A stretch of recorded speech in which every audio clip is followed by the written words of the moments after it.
Well, hello and welcome to another slow chat. I've got four things to say before we get started. Number one, I'm super excited about today's guest, Andrew Cooper. Now, you could be forgiven for not knowing who he is, for having never heard of his name before. That's completely forgivable. Now, he might not see it the same way, but in my opinion, you could be forgiven for not knowing who he is. But actually, he's got a really interesting story, and what he has been through, I think, is going to be incredibly relevant, certainly for myself and for what I'm looking at happening and expecting to happen in the not too distant future here with myself in relation to all of my activities opposing the Grand Leader, what is he called, the Dear Leader of Victoria. But also, I think is going to be a very encouraging story for a lot of you guys as you look ahead and try to figure out, can we actually win this? Can we win anything out of this, or are we just wasting our time? Well, you know what? There are some people who have gone toe to toe with the government, and you know what? They've actually managed to make the government back down at the very least. So that's the main story of today. But I'm going to get to Andrew Cooper in just a couple of minutes. There's three other things that I really need to say to you guys. Number one is a huge thank you to Marcus, who I believe has solved my internet problems. Now, Marcus is often working away in the background, clicking buttons and putting comments and things up into the chat. So I'm going to do it now because he's not with me just yet, but he'll be here soon. I have no idea what that comment actually means. Dawn Browning made a comment on YouTube some time ago saying, "This will interrupt Travato's Devon stack." Meh. I don't even know if that's English, but that's what he normally does, is he vets the comments and he makes sure that the ones that aren't English don't make it on the screen. So normally he's working away in the background and you can't see him, but today you can see him because he supplied me with some extra hardware that has improved my internet connectivity inside my house. So hopefully the really bad pixelating and the freezing that's been going on with my screen, fingers crossed, won't be happening. Let me know in the comments how that's going. Am I nice and clear? Am I coming through nice and clear? Has it frozen on you? Let me know. Just throw a comment into Facebook or YouTube, wherever you're watching this, to let me know. So that's number one. Huge thank you to Marcus. Number two, huge thank you to another supporter who's going to remain anonymous. So Mark says, "Evening Topher." So this is what normal comments will look like. There we go. Thank you, Mark. Let me know how that internet connection is going for you. I put up a video the other day. I've begun actually asking people to support my work. I've done this for 12 years and I've only ever fundraised for specific projects. I've never asked people to support any sort of ongoing, just help me to do what I do kind of funding. I've never done that before. And I've realized that that was a mistake. I should have done that 10 years ago.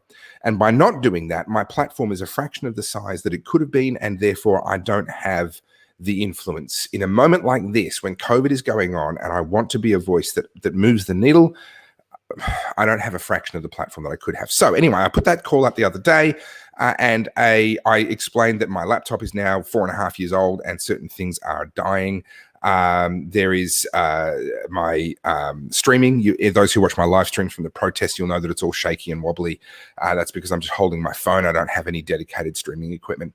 And a subscriber got in touch with me and said, "Listen, I want to fund your gear for you, all of it." And he offered me a certain amount of money. And I said, "Well, that's actually too much. I don't actually need that much gear. And in good conscience, I'm not going to take any more than what I actually need." And so we lowered what he offered, but it's in the many thousands of dollars. Brand new video editing laptop is now on its way to me. A new GoPro GoPro Black Hero 9 or Hero Black 9, whatever it's called, with some accessories so that my streaming from the protests and other places is going to come through so much better. So that's like a mini miracle in my world to have a brand new video editing laptop and some new gear. So huge thank you to that subscriber, who will remain nameless because I don't have their permission to give their name. But a massive thank you. I really appreciate it. And the subscribestar.com/Topherfield is now up to $500 a month. So I appreciate that, guys. That's my coffees covered and a little bit besides. So now I can be well caffeinated and keep doing what I do. Now, the fourth and final thing that I want to mention is next week's guest, and that is Dr. Paul Monk, another name that you may not know, but I am super duper ridiculously excited. I've known Dr. Monk for about 10 years now. And he is a former ASIO intelligence analyst specializing in China. So he was working for ASIO as an ASIO not as an agent, but as an analyst, and all of the data would come across his desk from the agents that were on the ground in China, and it was his job to make sense of it. He then moved into, he was basically paid by the government to review decisions that had already been made. It's an interesting role. A decision's been made, we've spent this money, and his job was to go through and analyze how that decision was arrived at and make recommendations about how those decisions could be made better. He ended up specializing in defense procurement, and is especially relevant right now with the announcement today that we're ditching the French submarines and we're switching to nuclear submarines. And we're going to get him. He's actually writing an op-ed in the Australian this weekend. So get the Weekend Australian and look for the op-ed from Dr. Paul Monk, and he will be my guest next week on the Thursday night slow chat. So those are the 4 things that I need you to know. Got lots of people saying, hey, well done, Anonymous. Well done, Anon. That's awesome. Nice. Absolutely, I agree. Like it makes a massive difference to have a machine that's not failing. The one that I'm using right now is a failing machine, and I'm literally working around the broken keyboard, the broken webcam, and the broken card reader and other issues with it. So to have a new laptop on its way is absolutely, absolutely wonderful. Craig says, wow, this is awesome. Such a great humanitarian thing to do. Kudos to this friend who's helped with the IT equipment. So that's Marcus, who's helped out with my internet connection, and it's an anonymous subscriber who has helped out with the technology. Okay, done. All right. Now, I have today Mr. Andrew Cooper, otherwise known as Coops, and a bloke that I had the pleasure of drinking with in a slightly wild night after we were at the Libertarian conference, the Australian Libertarian Society's annual conference. And if my memory serves me, and I'm not going to put him on yet, so he can't contradict me. If my memory serves me, we went beer for beer, and if my memory serves me, I won. Now, that's the end of that. No chance for him to tell me that I'm wrong or to tell me otherwise. Moving on to a new conversation. Andrew Cooper, how are you? Hey, Topher. Look, what you don't know about that night is I preloaded before I saw you. Yeah, that's what they all say. That's what they all say. What I thought you were going to say is what you don't remember about that night. And I was then going to say, yeah, you're probably right. Actually, there's a lot I don't remember about that night. And your monologue, with your monologue, I've already gone through my first bourbon. So, Fantastic. All right. Well, listen, I'm starting with a brand new bottle, so we'll be able to measure my progress as we go on tonight. And I've got my rare breed wild turkey. So, well, it's not any old thing. This is 46%. All right. Okay. So, you might have done me there. Yeah. Yeah. Now, all right. I can see that one. Ryan Marshman is saying, hey, Topher, how far did you get with Craig Kelly? Having some difficulty getting through. He had an issue where his telephone number was leaked to the public, so he's no longer using that. So I'm just working on getting through to him in other ways. So we have a mutual friend, and that mutual friend tells me that he's actually really keen to do it. He knows who I am, and he'd love to do it. But obviously, he's a man in very high demand with lots of other things that he could be doing. So fingers crossed, I will eventually make that happen, but not just yet. Anyway, so Coops, besides drinking heavily, can you give me just a little bit of a rundown, and particularly when you're under my evil influence, can you give me just a little bit of a rundown for those who have literally never heard of you before? Who is Andrew Cooper? Well, nobody in particular, I guess, but I guess I've been involved in a few things that some people may know me from, and that is different conferences. So I run the CPAC conference, which we've had the last couple of years. The first one was pretty interesting. And break that down because there's a lot of people who will never even have heard of the acronym and have no idea about the history of it or anything. So tell me about CPAC. So the CPAC stands for the Conservative Political Action Conference. It's a Australian version of the US conference. CPAC is usually run out of DC, very nice, and attracts about 20,000 people. It's typically a Republican style.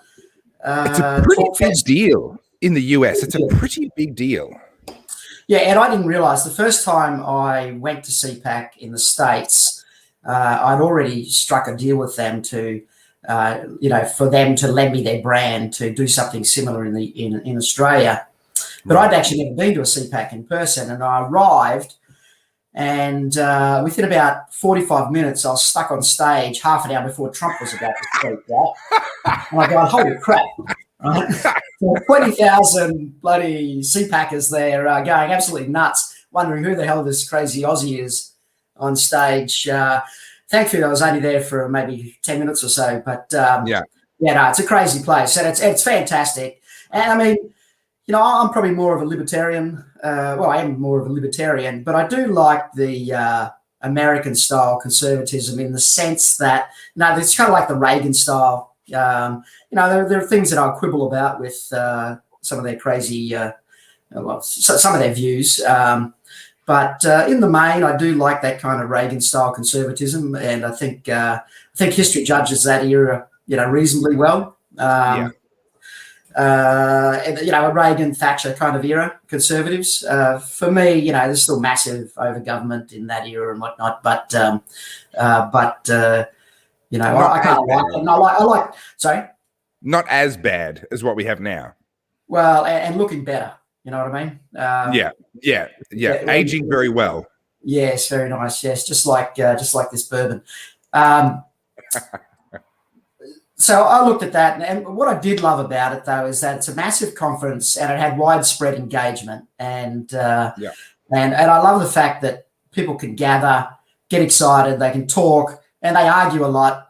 They can have a few drinks, as we did, after at the Libertarian Society conference. Yes. And so I wanted to bring a version of that to Australia. And the first one went very well. We managed to get Nigel Farage to fly over just before the Brexit. You had some really high-profile guests. I remember. I wasn't able to make it, but I remember being jealous that I was missing out on it. Yeah, we sold out, and if I knew better, I would have doubled the size of the venue. But Farage, we had Mark Meadows, who was a very famous Republican congressman. He ran the Freedom Caucus, a very pro-free market section of the Republican Party. And he later became President Trump's chief of staff. So Mark Meadows was very good. And then we had lots of others. As people as diverse as Mark Latham, Tony Abbott, Craig Kelly was there. There's a whole bunch of different people right across what you call the conservative libertarian spectrum. And that's what I wanted. It was funny, Topher. I remember we're on stage at the Saturday night dinner. We had Mark Meadows, Nigel Farage, and Mark Latham, and the MC trying to control those rabble-rousers was Peter Creggan, right? So it was a pretty good stage. And I thought, what? She's tough enough. She's got what it takes to control them. Did she manage it? Yeah. She's the iron fist, I tell you. So it was good. If you like that sort of thing, it was brilliant, right? If it just like entertainment value, it was brilliant. Farage, Latham, and Meadows, and they're all in their own right brilliant speakers. And I thought, well, how's the Liberal Party taking this? And I thought, well, how's Tony Abbott going? I thought, well, he'll be my test. And he was, funnily enough, just sitting behind me. So I turned around to ask him how he was going. And he was sitting back, balancing on his chair, on an angle with his feet up on Mark Meadows' chair, pissing himself laughing, right? And I thought, well, this is going pretty well. And this is what I love about conferences. If you get the right vibe, you get people across a big umbrella or big spectrum across the kind of dipping from the dipping into 2 or 3 different quadrants if you think about the political spectrum. And I love the fact that as long as people are funny and engaging and there's no heat or aggression in their points, I love the fact that people can discuss different ideas and still enjoy each other's company. So, and I think that's an important measure of someone who's actually in politics for the right reasons. You can sort the good from the bad very quickly by whether they can actually engage in good faith with people that they disagree with, and if they can, then usually you've even if you disagree with them, you've found one of the good ones. Yeah, so that conference went really well. We had to do a smaller one. I want to draw your attention to this question. Coops, did you get to meet Trump while you were at CPAC in the USA, presumably? No, I didn't actually get to meet him in person. I got to meet a lot of people. I had a couple of G&Ts with Nikki Haley, which was quite good at an off-site function. She's those Americans are very impressive, right? Regardless of whether you agree with all their politics or whatnot, they're just it's kind of impressive. The filtering system, once you get to their level, pretty well means you're at your A game, basically. I mean, maybe Trump is a different story. Maybe he just blasted it. I don't know. But there was a funny thing. The green room in Maryland, where the conference is held, it's a massive facility. There's a massive green room out the back, and then when you go on stage, and I'll just backpedal a bit. When I arrived, Trump was arriving, right? So there was literally 1,000 people. There was tanks in the street outside, armored carriers in the street. There were choppers overhead. There were local police. There was Secret Service. There were FBI. So I'm not actually sure. I'm not actually sure about the timeline. This was after he was president, or when he was running, or before even that. This is 2019. He was president. Okay, so he was president. Yeah, right. Okay. Yeah. So he's president, and he's there. So the security, you can imagine, is quite brutal. There's big lineups, and then that's just to get into the venue, and then to get into the green room is another layer of security and whatnot. So finally get into the green room, and there's a who's who of Republican politicians in that green room, and media, and lots of names. But then it's time to go on stage. You've got to wind your way through the backstage, and you get a Secret Service personnel that escorts you, because Trump's there somewhere, right? We don't know where he is, but he's there somewhere. Yeah.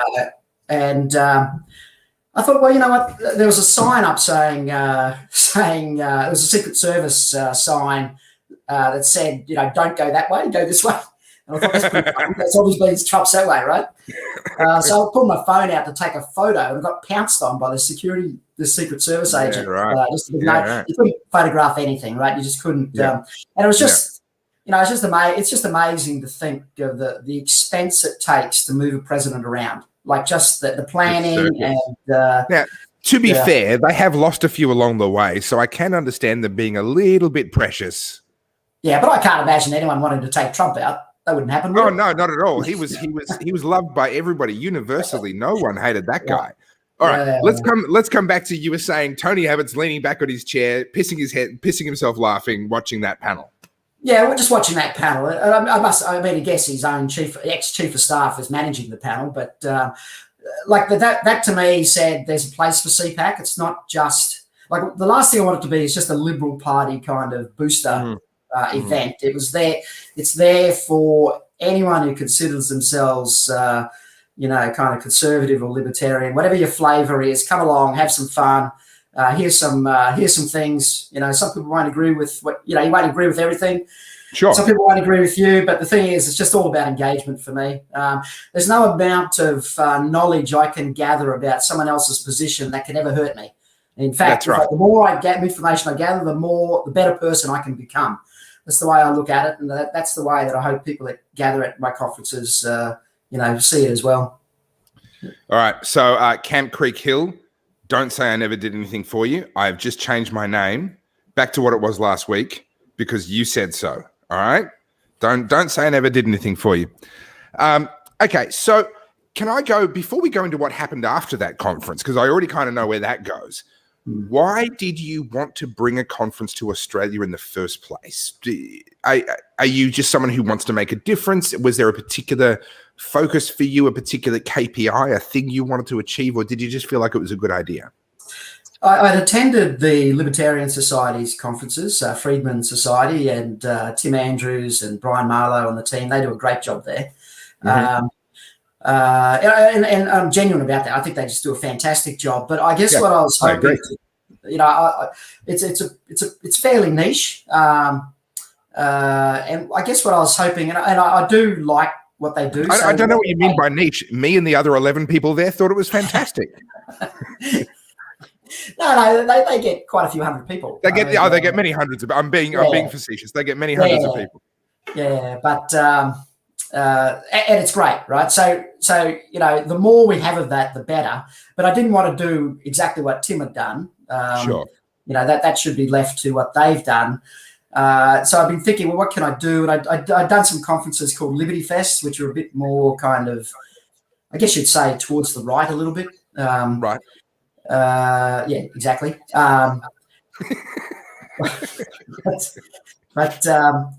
Sorry, I'm hearing some echo there. I hope that's not me. No, look, I'm not hearing echo from you. This microphone should be good. Usually when echo happens, it fixes itself within about 10 or 15 seconds. Yeah. Okay, good. So I just realised I'd been to Freedom Fest in the US, which is many thousands of people to go to that, and I'd heard about CPAC, and I did a bit of research on CPAC, and I thought, you know what, this will travel well, particularly if we can get some big name overseas speakers. So I travelled to the US on another matter to attend a conference actually, and ducked off to meet with the guys at the American Conservative Union that run CPAC, and had never met anyone, and within 2-hour meeting, we sort of shook hands on them lending us the brand and them bringing some speakers over.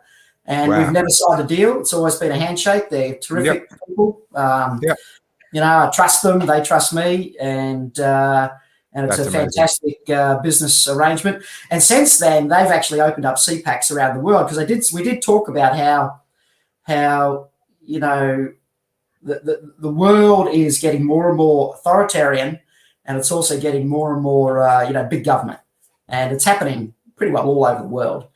And I said, if you've ever had any approaches from other countries, you should really consider letting this brand go, because you could create a global brand that would travel well. And so we did ours, and since then Japan did theirs as well. And then since then there's been Korea, Brazil.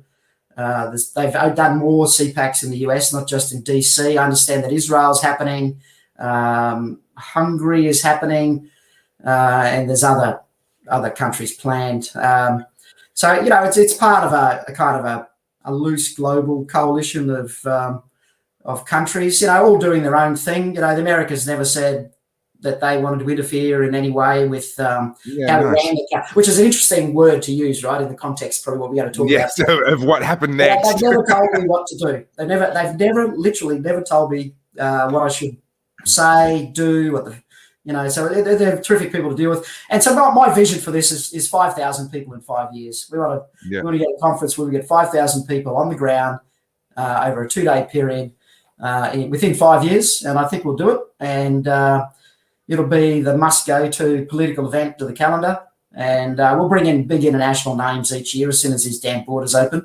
and it'll be ripping. It'll be great. Look, if you want a speaker that is just going to pull in audiences and sponsorship money like nothing you've ever seen before, speak to my agent. I'm sure they'd be happy to negotiate a deal with you.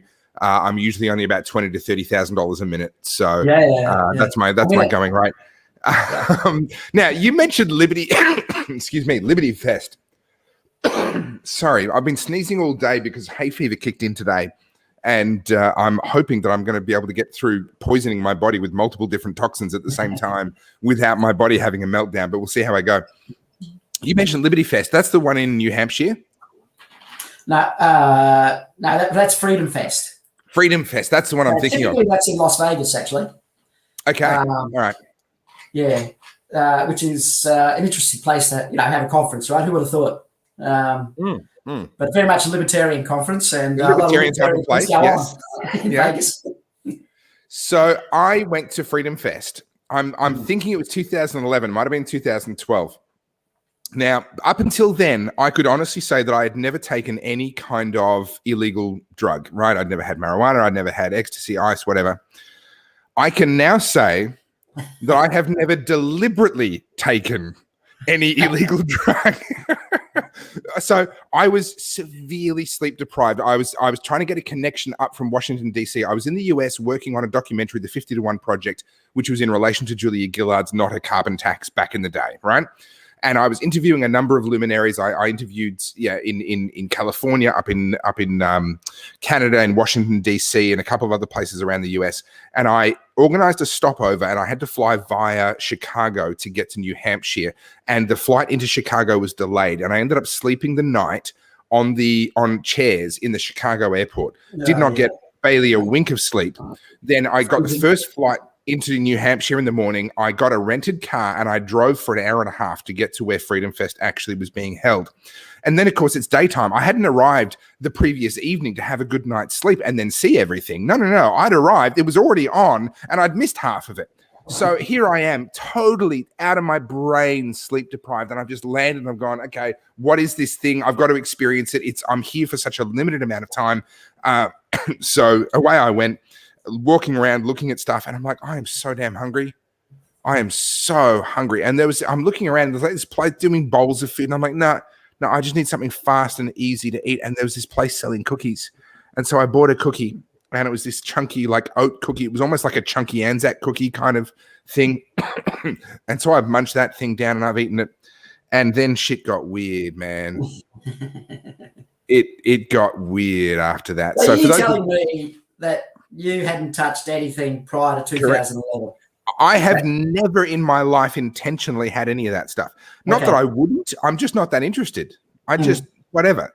And not before then and not since then. But on that particular day, in hindsight, I didn't know at the time, but in hindsight, given how weird, how weird I went after that, like, yes, I was desperately sleep deprived and pinging on adrenaline already, just trying to survive and see what was there.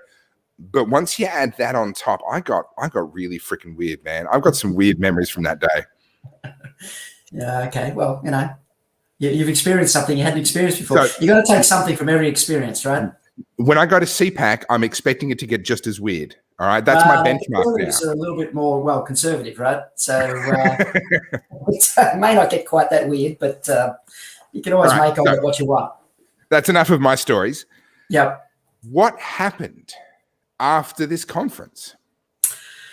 Well, I'll explain what happened after the conference, but we later found out what really was quite outrageous is what happened prior to the conference. So, okay, what happened after the conference? Well, just before the conference, I received an email from the Foreign Interference Transparency Scheme bureaucrats, which are a legal unit inside the Attorney General's Department. At the time was Christian Porter. Right. And that letter, which I didn't actually see.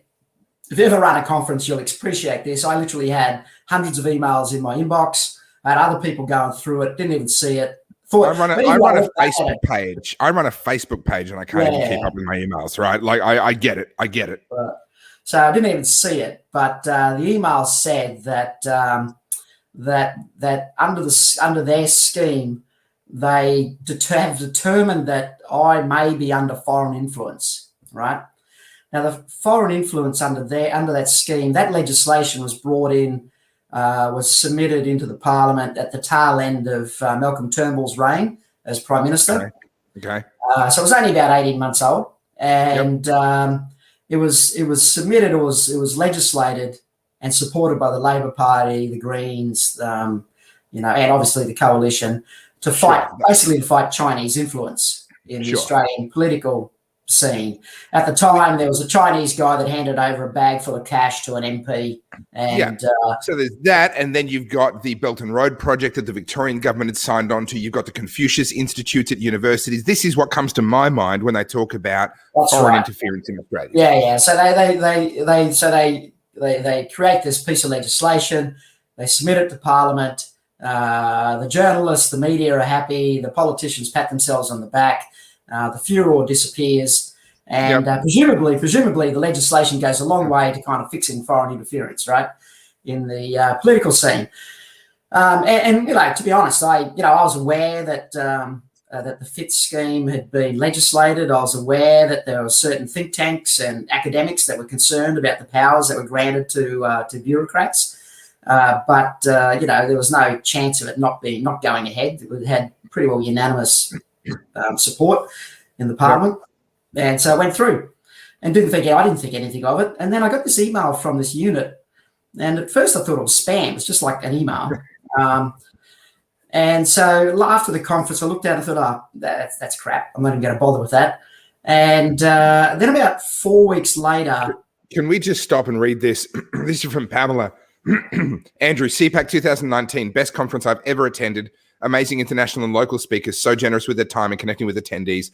Chatting with such interesting people was fantastic, and the dinner was fabulous. I hope to attend the next one in ... We'll stand by, Pamela, because we might have some news for you a little bit later on. But thank you for the feedback, Pamela. Thank you, Pamela. So I got another email, which I took a little bit more seriously, because when I popped that one open, for a start, it was another email from the same unit. So it had slightly more credibility than the first one. 2 emails. It wasn't spam, perhaps. And when I popped it open, it was the same sort of thing. We think you're perhaps acting under as a foreign agent.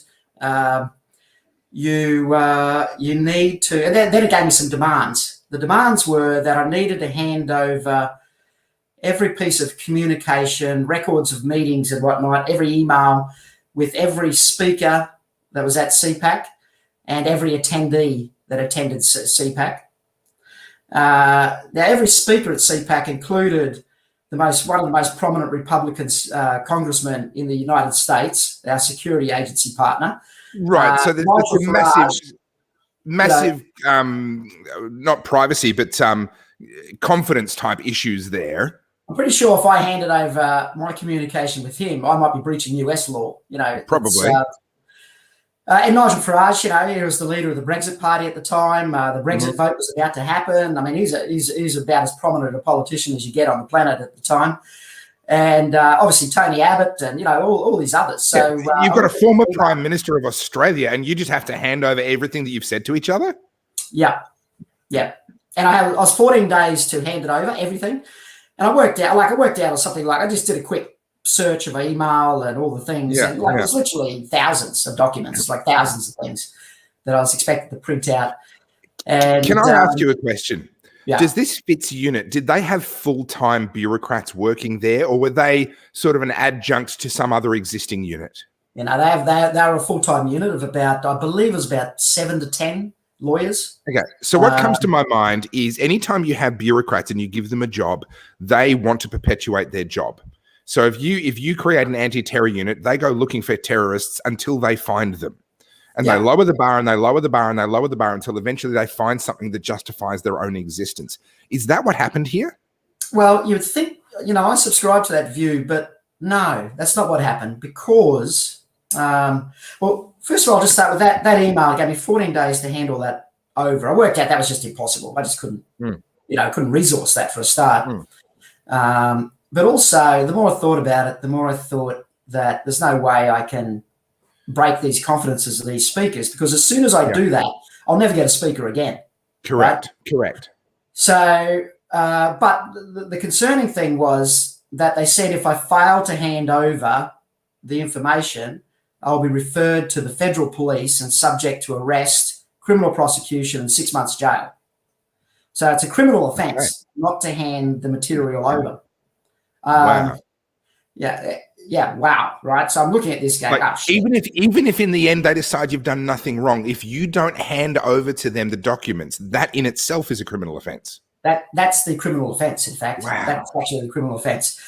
So anyway, I got my lawyers to look at it, and I said, look, I just can't do this. So they said, well, look, let's let it lapse and we'll go public with it. And so I'm a fan of that strategy, by the way. That's a good strategy. I'm a fan of that strategy. Yeah, it is. I mean, it was well, it's hard to know what other strategy was. You got to wait until you're arrested, basically. But we went public, and certain media outlets, the typical right-wing outlets. I have hay fever. For those of you thinking it's COVID-19, it's not. I got hit by hay fever earlier today, and I don't have any antihistamines in the house. So relax. Sorry, continue. So there's a bit of media, right? Some of the left-wing, publications followed it. Janet Albertson at the Australian was very good. And the IPA, the Institute of Public Affairs, got involved. So bear in mind, it's awkward for right-wing publications because it was kind of like it was Liberal Party legislation. So they got involved and did the digging. It's awkward, right? Like who? Yeah. Who are your natural allies in something like this? Well, there aren't any. But I found a few. Anyway, it appeared that they weren't going to back down, so we decided to launch a High Court challenge to the legislation. Now, a High Court challenge wouldn't protect me unless we win the High Court challenge, but the more I looked at this, the more I thought this is just outrageous, that because I had foreign speakers, of which hundreds of conferences have foreign speakers, but because I had foreign speakers... They're usually the draw card. You have the foreign speakers because you know that people in your area are going to want to come and hear what they've got to say. Exactly. So I thought, well, there must be like plenty of others that have actually had these demands put upon them. So we searched around, and Janet Albertson Janet Albertson actually rang me, and I'm not breaching confidentiality here, I don't think, but she rang me and she said, you wouldn't believe this, I just got a hold of Christian Porter, and he's confirmed, A, he was clueless that the bureaucrats had come after me, and B, he had just found out that not one other person had been hit with this demand. No Confucius Institute, no other conference holders, no Chinese with brown paper bags. I was the first one. That speaks to Jessica's question. Were they testing their new legislation? I still don't know because once we launched the High Court Challenge, they dropped off me. They dropped off for this reason. They said that because of the media I've been getting and my statements in the media, I had satisfied them that I wasn't under foreign influence. However, they reserve their right to investigate further at any point in time in the future. So they basically said, we dropped off for the moment, and but we're watching you. They're watching me, and so we launched the High Court Challenge, and that was an 18-month process, an expensive process, but we had some supporters. And the High Court Challenge, it wasn't anything to do with me. I mean, they'd given me, I was off the hook, but it's just such a terrible piece of legislation. It's going to be weaponized. By some, I would argue that it was weaponized against you. It was weaponized, but the coalition, once they found out what had happened, they sacked. They moved on. They didn't sack. They moved on some of the people that initiated it in the AG's department. So we launched the High Court Challenge. The IPA did some freedom of information requests and managed eventually to get some documents. And get this. This is the thing, right? This is what happened before the conference, right? So the Shadow Attorney General, Mark Dreyfus, had met with the Foreign Influence Transparency Scheme bureaucrats in the Attorney General's department privately. Okay. And the records show that he asked them to investigate CPAC. Just pause for a second, because not everyone that watches this is as much of a tragic political junkie as you and I. Some people believe, this might come as a surprise to you, Andrew, some people actually have a life. You and I don't, so we know what all those words mean. But can I break this down a different way and check that my understanding is correct? You have the government, and they're the ones that have the majority in the lower house, and then you have the shadow government, or your shadow ministers and so forth, and they're the ones in opposition. They're not in government. They don't have any portfolio, and they don't have any power, as I understand it. What you're telling me is that a member of the opposition went to bureaucrats working under the government and had secret meetings that evidently the government was not aware of, the Attorney General was not aware of, and made specific requests that those bureaucrats pursue you, and they then actually did what he asked. Yeah, so that's a good summary. It's kind of even a little bit worse in that it's the Attorney General's department, the chief law officer, I guess, in the country. The Shadow Attorney General's department met with the government's bureaucrats and asked them to specifically look at CPAC, the conference. Shortly after that, about a week and a half before the conference, Christina Keneally then stood up in the Senate chamber. I remember this. And gave a 10-minute diatribe against CPAC and the speakers that were coming, the Americans that were coming. Which to me just sounded like fantastic advertising. That's all I heard. When advertising. I mean, I was like, damn it, I wish I'd made it. I wish I'd been able to find a way to get there. I mean, she's absolutely clueless, Christina. But it was great advertising. But I could just remember at the time being, well, this is surprising. It's just 10 minutes. She's taken her full 10 minutes to launch an attack on CPAC. And she was trying to embarrass coalition speakers from attending. And she called it a cavalcade of hate, CPAC, right? And if you look at the speakers we have, the most prominent Republican in the most free market nation in the world, or one of the most, the world leading country, Nigel Farage, Tony Abbott, a bunch of other standards, Amanda Stoker, and so it was interesting terminology. And I guess that's an insight into her mind more than it is an insight into anything else. What it was, Topher, it was a planned attack, right? So Dreyfus goes to the bureaucrats, lines them up. Christina Keneally jumps into the Senate chamber and does a 10-minute planned speech. Anthony Albanese the next day speaks out against CPAC. Penny Wong speaks out against CPAC. Richard Marles speaks out against CPAC. A bunch of others speak out against CPAC, right? Great advertising, but what they're trying to do is they're trying to embarrass the Liberal Party from attending. And I held my breath. I thought, you know what? Are the Liberal Party going to disavow this? Wow. And you know what? Amanda Stoker, she went public and she said that it's a disgrace, that it's, we're a nation that respects free speech. Just because Christina Keneally doesn't agree with what the speakers have got to say doesn't mean she shouldn't hear. She said she'll be attending, she'll be speaking. She said that just because she's on stage doesn't mean she agrees with the opinion of every other speaker who appears on stage. 100%. She mounted a defence, and then they all started mounting a defence. Patterson, Hasty, a bunch of others. They all sort of spoke out and said, "Well, we're good." So, that was interesting. But it wasn't until months later did I realise the influence that Dreyfus had on the attack on me personally, and also the unit went after Tony Abbott as well. Yeah. Also Ross Cameron. However, they didn't make the demands on them as they made on me. They just asked them to register because they were speaking at CPAC. At a conference that was under, I want to mention James's comment here. To play devil's advocate, as an MP, so forgetting whether he's in the shadow government or whatever, he is an MP, and that's a valid point. Dreyfus had every right to meet with them, being the Attorney General's foreign influence team. On the other hand, would they have given Pauline Hanson or Corey Bernardi the same courtesy if they'd wanted to discuss Belton Road? Interesting. Well, strictly speaking, under the bureaucrats aren't supposed to take direction from MPs.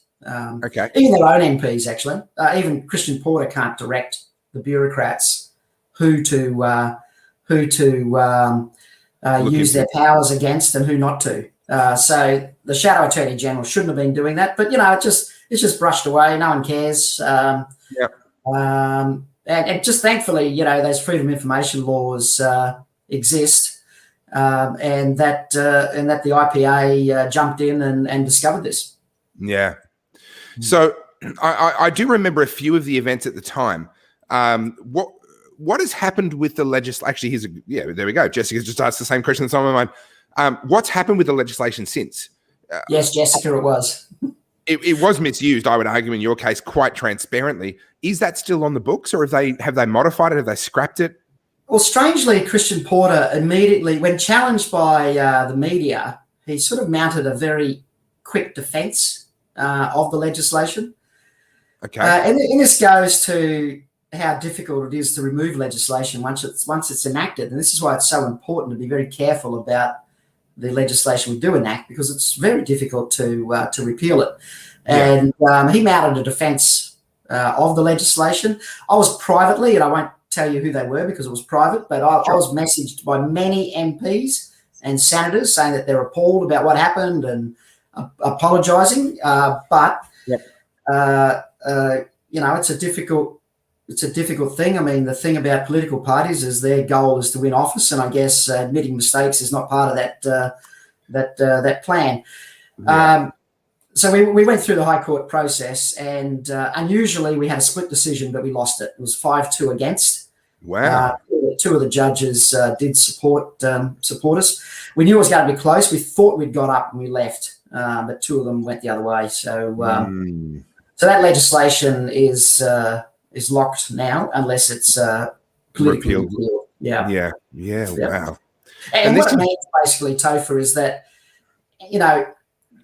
any conference is essentially anyone who has any dealings with a foreign organisation or a foreign speaker can be subject to registration requirements of the FITS legislation. And registration requirements in themselves are quite onerous. There's continuous reporting. There's anything that is said needs to be disclosed to them so they can assess it and inquire further if they need to be. So it's a very onerous for a conference organizer. It's a very onerous piece of bureaucracy that you need to deal with, and pretty well makes it impossible to run a conference. Well, look, I've never organised a conference. but I've been involved in the background of a number of different events, and usually the margins are incredibly thin. Usually you're not pocketing a huge amount of money after something like this. And to add that amount of administrative burden and the man hours involved in meeting something like that, not to mention the stress of wondering what's the next email you're going to say. I mean, it essentially amounts to a very powerful dissuasion against anyone running any sort of a conservative conference in future. Yeah. So what we argued in the High Court was the very fact of having to disclose conversations and communications with speakers who may not wish to, who just feel they don't want that disclosed to whoever, that has a chilling effect on free speech, essentially. So the legislation has been used to dampen or chill, the legal term is have a chilling effect on public discourse. Two of the judges agreed with that argument, but unfortunately 5 didn't. What I've discovered, and we've done other court cases as well, what I've discovered is that courts and judges are very reluctant to run against the government at the time. Yes. But it was close. It was, we know it was close. It's just a shame that we couldn't have had that knocked out. Could quite get it over the line. Yeah. So what's the future of the CPAC conference then? You said earlier that your ambition is to get 5,000 people to come along. So you haven't been put off running them again? No, we ran one last year. We're hoping to run one this year in Brisbane. But last year's was very small. We're dealing with pandemic restrictions. So it was capped at 300. We had to refund 600 tickets, which was a logistic bloody nightmare in itself. We're hoping to do one in Brisbane. We're not officially launching that yet. It's just awkward, Topher. I want to do it, but if we can't get our speakers up from Sydney or Melbourne or over from Perth, it makes it difficult, and if we can't have people coming into the state, it just makes it difficult. So we're going to assess this and make it a proper announcement in the next week or so. But if we do have it in Brisbane, it'll be mid-November. Are you accepting boat people? If I just drive a tinny from Port Phillip Bay all the way up to Moreton Bay, will you let me in? Yeah, this might be incitement, but anyone who runs the gauntlet successfully gets a free ticket. Okay. All right. Hey, I'm all about incitement. I've been very public about that. And now this is nothing on you. I don't wish to put words in your mouth, but I've been very public about the fact that I'm inciting people to attend protests. Yes, I'm one of those horrible people. They should attend protests. Topher, they should. I mean, this is just what's happening in Victoria is just it's an embarrassment, number one, but it's a tragedy. It's a tragedy, basically. Yeah. I mean, Victoria used to be very liberal in a lot of ways. It was very, it's always been a bit of an industrious kind of union, big government kind of state. But in terms of its freedom of movement laws, alcohol restrictions, and, it was quite liberal. And now Queenslanders have done some crazy stuff with that over the years. Yeah, well, they're shutting down the bloody CBD, to stop a protest? I mean, it's just insane. They're trying to shut down public transport. As if people don't have cars. I'm not quite sure what they think they're achieving by doing that. But so there's another protest on Saturday, midday, somewhere near the city. Find the Telegram groups if you want more information on that. Or maybe have a look at my page tomorrow. Who knows? But from my point of view, I am not inciting people to commit a crime. I'm inciting people to exercise their human rights that are protected under international and Victorian human rights legislation. We have in Victoria the Charter of Human Rights and Responsibilities. And that very clearly protects our right to gather, including our right to protest. And that can only be abrogated, and I would argue it can't be abrogated at all by a government. But under the legislation, it can only be abrogated to the degree that the limitations are necessary, proportionate, justified. And there's one other term that is used. There's 4 terms that are applied. And I think that the current restrictions, the current crisis fails to meet any, let alone all of those 4. So I am more than happy to incite people to exercise their human rights. I think history is going to be on my side. And whatever happens to me between now and when history is the judge is kind of irrelevant. So get there.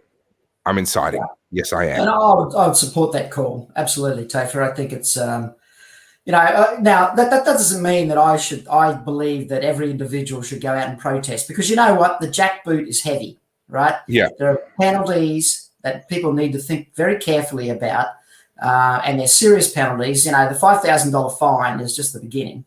There are criminal charges that can be applied, and we supported and we did a fundraise for Zoe Buller, the pregnant woman that was arrested there last September. Yep. And she's still facing her criminal charges. She spent the money we've raised and more trying to defend herself. And is she holding up okay at a post? Because I've got no contact with her. Is she okay? No, I don't have any contact with her now either. I speak to the lawyers, and we worked with the IPA on that. Look, so I don't want to put words, but I think it was me. I think I'd be struggling a little bit. She's had a baby now. She's a young mum. This is all new for her, and I think you'd want it to go away as best you could. But to me it's an injustice. I mean, posting on Facebook, for God's sake, Topher. And the restrictions didn't even stop protests where she was. This is the thing that blows my mind. How could it have gone this far when they were under stage 3 restrictions, where there was not a restriction on reasons to leave your house? How is this even continuing?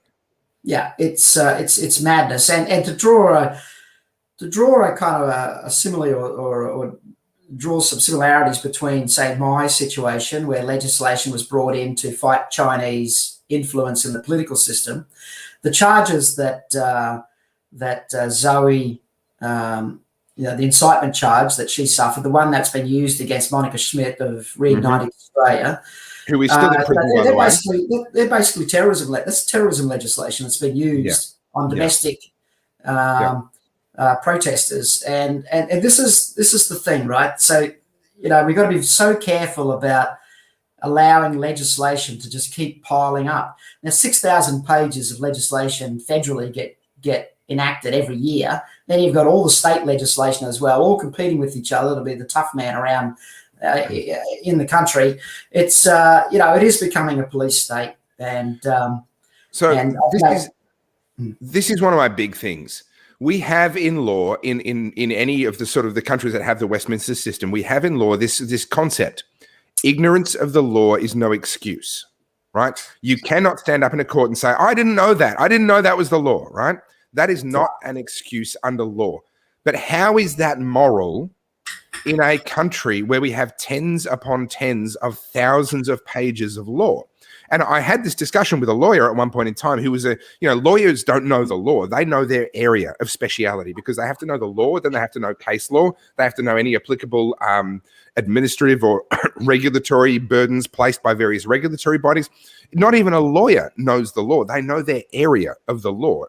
And I had this discussion with a lawyer and they said, oh, well, no, you can't use that excuse just because there's tens upon tens of thousands of pages. Not all of them apply to you at the one time. Like they're for different use cases. And my reply was, well, hang on. How do I know what applies to me and what doesn't? How do I know what's actually applicable? I need to know all of that law in order to know what applies to me and what doesn't. It's an immoral system. It is an immoral system. And you're right. It's impossible to know. As libertarians, there's really only 2 laws that we need to, and it sorts everything else out. You don't hurt people and you don't take their shit, right? You don't take their stuff. You apply those 2 laws to everything and it filters out all the crap, and it's very easy to understand. It's very easy to understand what a civil society looks like. It's very easy to understand that people that are hurting others, that are, and so, it doesn't need to be this complex. I mean, common law was a good starting point, and we've bastardized it. It's now such a mishmash. It's and given the experience and given what we've seen about repealing laws, there is no going back from this, right? This is what we are stuck with, and so it just sort of begs the question, what do you do? Like I do what I can. It's not much. You do what you can. Sure. We all do. A lot of us do what we can, but at the end of the day, is it enough? It's a question, right? I haven't got the answer, but I'm probably fearful of the actual answer. If I knew the answer, yeah. Well, the analogy that I use is, if the tide is going out, it doesn't matter how many people are using buckets to try and scoop the water back in, the tide is still going to go out. right? My concern is, and this is no secret, my viewers, my followers know this, I'm very concerned that the tide is going out on what I will call, although it's a hard thing to define, what I will call Western civilization. You know, we've had a good run, and that classic thing that I know you've heard 1,000 times. You know, good men create good times create soft men create hard times create hard men create good times, etc. All right, and around you go. And I can't help but feel that we are at a moment in Western civilization where we've had it so good. And when I say we, I mean, you know, not to call you old, Andrew, at all, but my generation and anyone younger, anyone younger than me, we have had it better than I think anyone else at any other time and any other place in history. I mean, we have had it so good. And people get cranky at me when I point out human rights abuses and these sorts of things. They get cranky at me. Oh, look at what's happening in Afghanistan. Look at what's happening in North Korea. Okay, agreed.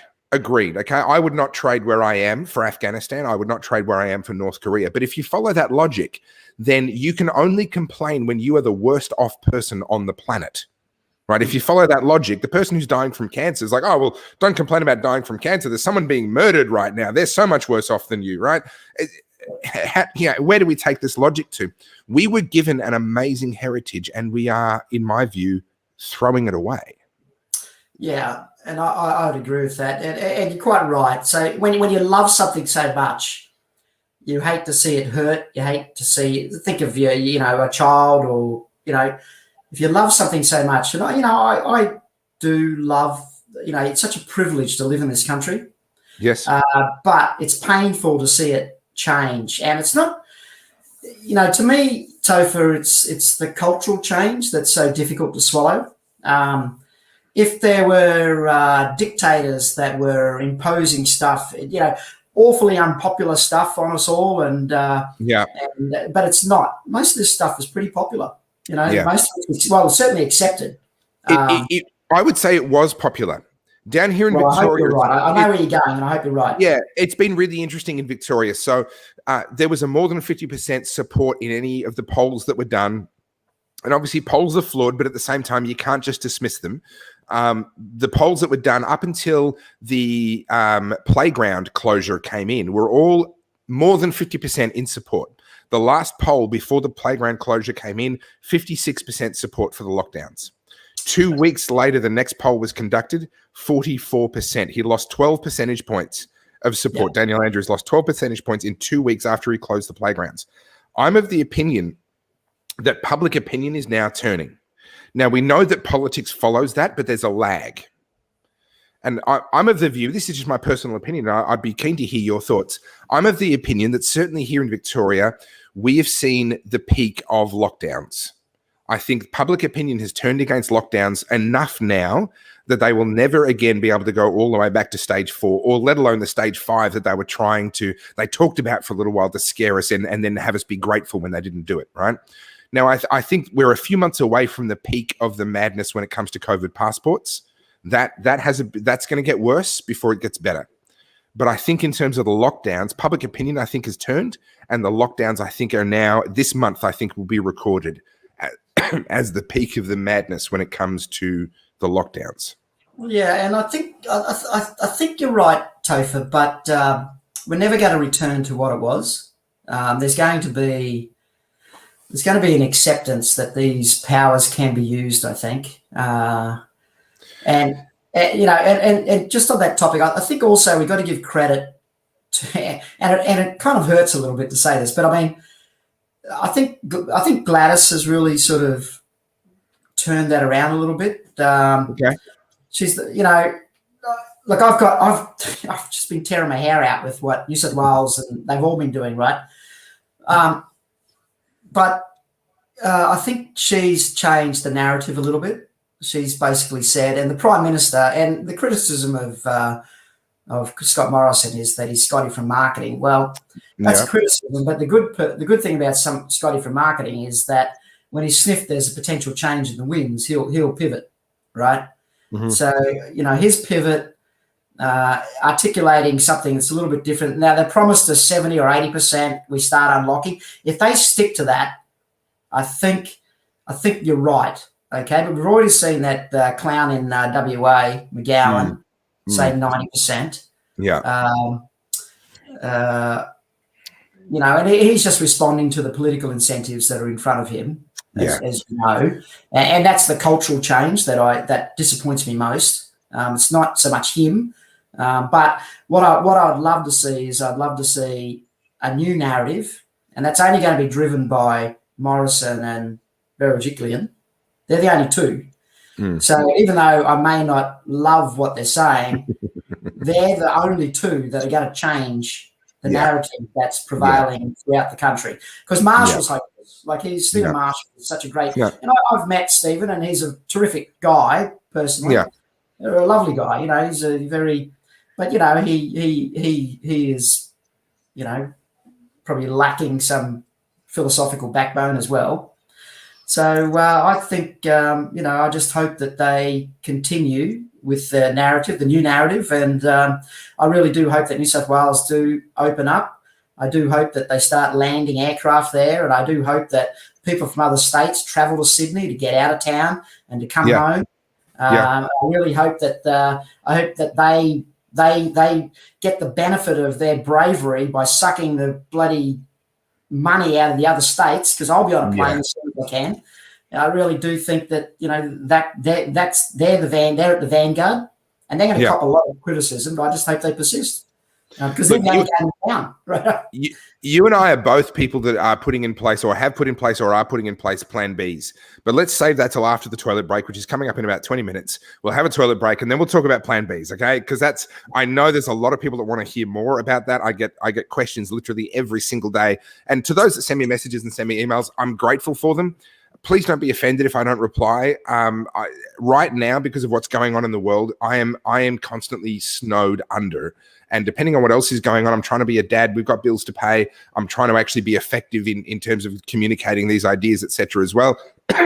Some days replying to messages just doesn't make it onto my list of things to do some days. So I apologize, but that's just how it is. I'm sorry. So we'll talk about Plan Bs after the break. Excuse me. I want to talk federally for a moment here. What does it mean to have a passport and be a citizen if you can still be locked out of your own country? Has this happened before? So you can't technically be locked out of your own country. We can't be locked out.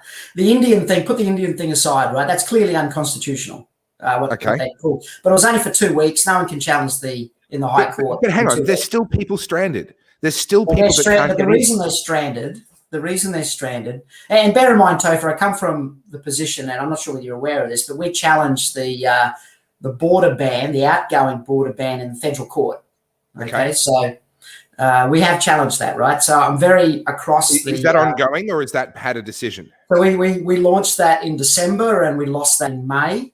We only challenged it on the basis. So let's talk about that for a moment. So yeah, please.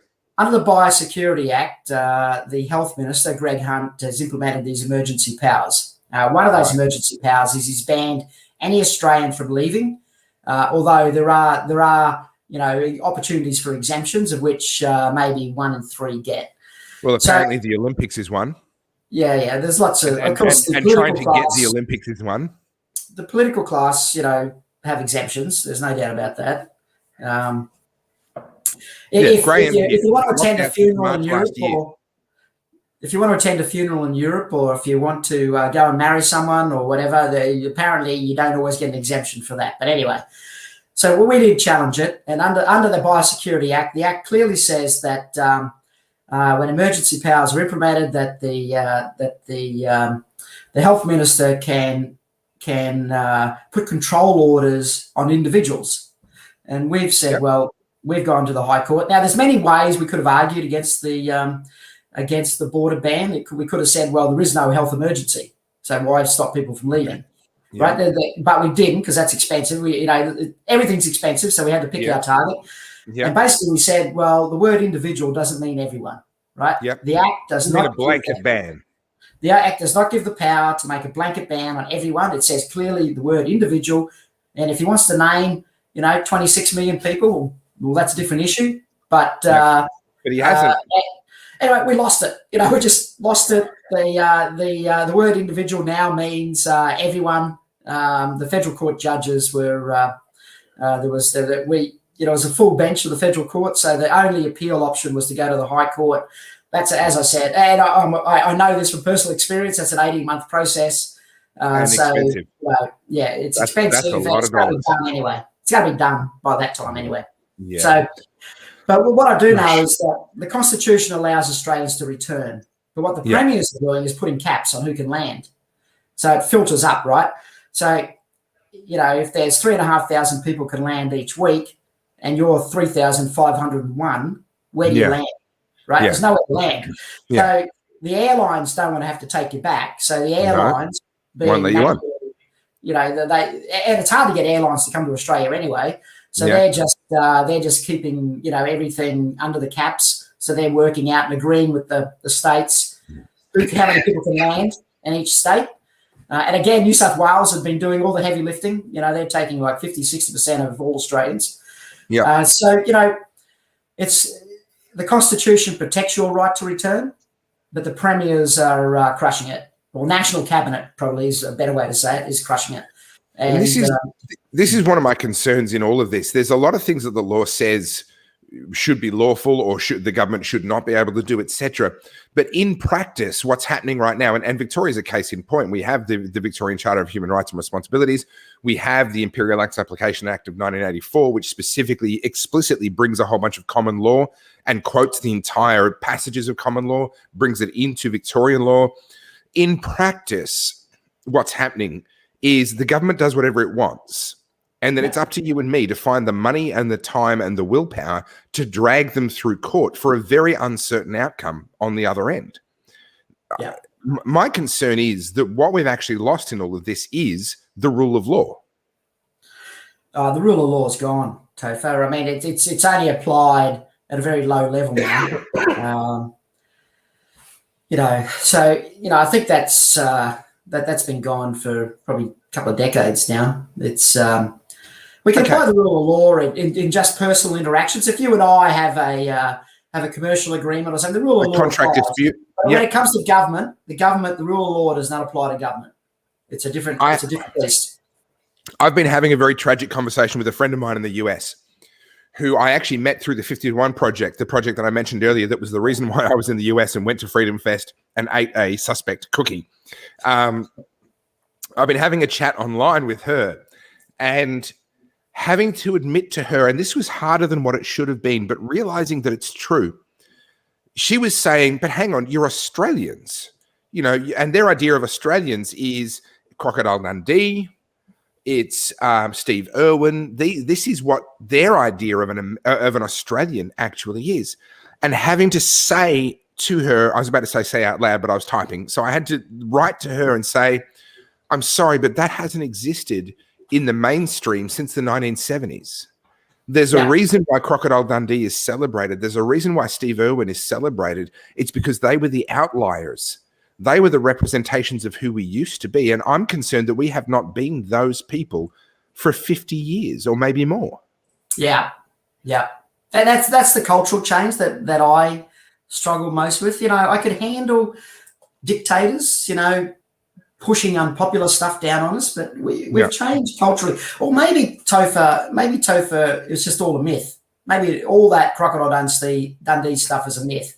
But it's a myth that I actually believe. I was born in central Queensland. I saw my parents clear land by hand that was uncleared, virgin land. Mm-hmm. I saw them toil. I saw them build something. I saw them be successful. I saw this, and I thought the world was like this. Yeah. Right? And then you sort of realize, no, it's not. The world's not like this at all. It's like they're the outliers. They're the people that will eventually try and find Ayn Rand's, Gulch or whatever the hell. Yeah, Gulch. Exactly. They're the entrepreneurs that have the plan B, right? So we'll talk about that later. I should play you. I've got a little video snippet that was played in front of, played last year actually, not 2019, but the next year. I wasn't there, but it was played again just before Trump came out to speak. And it's about Australia and how the Americans were shocked about what they encountered in Australia the attitude. It just ran against everything that they thought, Australia was about. Maybe in the toilet break, I'll try and work out whether I can get that to you, and you might want to play it. You'll need to send it to me by WeTransfer. I've discovered the hard way that I can only play videos and have the audio work if they're on my hard drive. Then I can play them and everyone can hear them. I'll share a Google Drive with you, and maybe you can rip it down. All right, we will work on that during and then after the toilet break. You'll have to forgive me if I'm still faffing about trying to make that work. During the toilet break, I've got a little video for you that I'll play for you as well. But yes, obviously. So I had for those that are joining for the first time, I had a revolt on my hands after the first couple of slow chats of people absolutely demanding that we had to do a toilet break because they didn't want to walk away. And obviously not everyone's watching on their phones, so they can't take it with them, although that's a little bit weird and creepy in its own right. So we've now instituted a little bit of a break. It's about 10 minutes away. So hold on, you can recharge your glass, boil a billy, have another cup of tea, whatever you need to do. So here's my question for you, Coops. You're painting not a pessimistic picture, but you're not painting an optimistic picture about the future of this country at all. And I tend to share that view. I'm optimistic about the future of humanity. I'm not particularly optimistic about the future of the Anglosphere, as I would call it, English-speaking Westminster system nations plus America.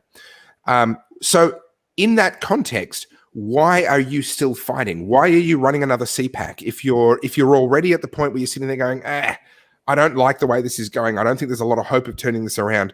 Why do you bother? It's a hell of a question. Why do you? I'm asking myself this question. I'm asking you for selfish reasons because this is a question that's in my mind. Yeah. Well, I think some of us feel that you've got a lot out of something. You're quite right, Topher. I'm a bit older than you, mate, but you've extracted a fair bit out, so you want to give a little bit back in a way. I'm probably not overly pessimistic in the short term. I think that we'll get out of this COVID thing, but what we'll have is this underlying kind of legal system that then is just ripe for abuse down the track. Right? I would argue it's already been abused. It's already been abused.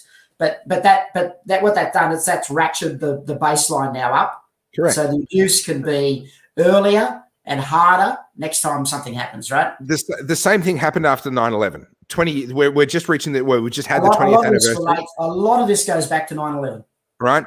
They brought in all this temporary legislation, emergency legislation for this crisis that was happening of the war on terror. And now that legislation is 100% baked in and it's not going anywhere. And this is, I agree, I share your concern that the next time there is any kind of a bio-emergency, the next time we have a, let's say, 2017 style flu season, and does everyone remember the absolute disaster that was the 2017 flu season? No? Okay, because more people knows that over 3,000 people died. Yeah, more people died of the flu in 2017 than have died of COVID-19 so far in 2020 and 2021. Of course, everyone knows that, Topher. Of course, they right, right. Now, the next time that happens, which happens every 8 to 10 years, we have a bad flu season, right? That's instantly going to trigger all of what we've seen. This is the new normal. Yeah. That's right. That's right. The new world order, as Kerry Chant said. Okay. So this is one of the things that's absolutely blowing my mind. One of the things that I have been very careful to do in 12 years of being a political commentator is to not buy into conspiracy theories, right? But the number of times in the last 18 months that I have poured water on a crazy conspiracy theory only to find out that it was actually true, for example, the Wuhan lab leak theory, I'll put my hand up and say I was wrong about that. I was one of the people that said, guys, no, come on. It's too convenient. To me, it just reeked of being right in there with all the lizard people and chemtrails and all that other stuff, right? Okay, have your fun over in some other corner. Don't put it on my page. There's no need for that. And now it turns out that that's true. Now we've got Kerry Chant coming out and actually using the expression New World Order in a public statement. We've got the World Economic Forum coming out saying, you will own nothing and you will be happy. Like, I feel as though conspiracy theories have gone from being sort of behind closed doors, there's not a lot of evidence for it, but this is what we think is happening, to now they're actually announcing it to us. Kerry Chant's an idiot. Like, honestly, we've got to stop looking at these people and saying that they're You'll get no argument from me. somehow special at anything. Like, she's an idiot. She might, she might think of it as a new world order, but she's an idiot. She's meaningless in the broad scheme of things. No one listens to Kerry Chant except aspects of the Australian public. I mean, Kerry Chant's never even been a doctor in her entire goddamn life. Yeah. I mean, it's just ridiculous to think that she's in Brett, charge of Brett Sutton in Victoria. Brett Sutton, the health minister in Victoria, the chief health officer in Victoria, has been a health bureaucrat. He's not been. And Janet Young's been a health bureaucrat for most of her career as well. I mean, it's just ridiculous to look at these people and say they're experts in anything. They're not. They're bureaucrats. They're idiots, right? And we just got to, that's what they are. I mean, and bureaucrats lack common sense. And I think Kerry Chant I think she did misspeak. I don't think she's plugged into it. If there is a new world order, Topher, she's not in the network. She's not in it. They wouldn't take her, right? They'd reject her and say, sorry, darling. That's, So anyway, look,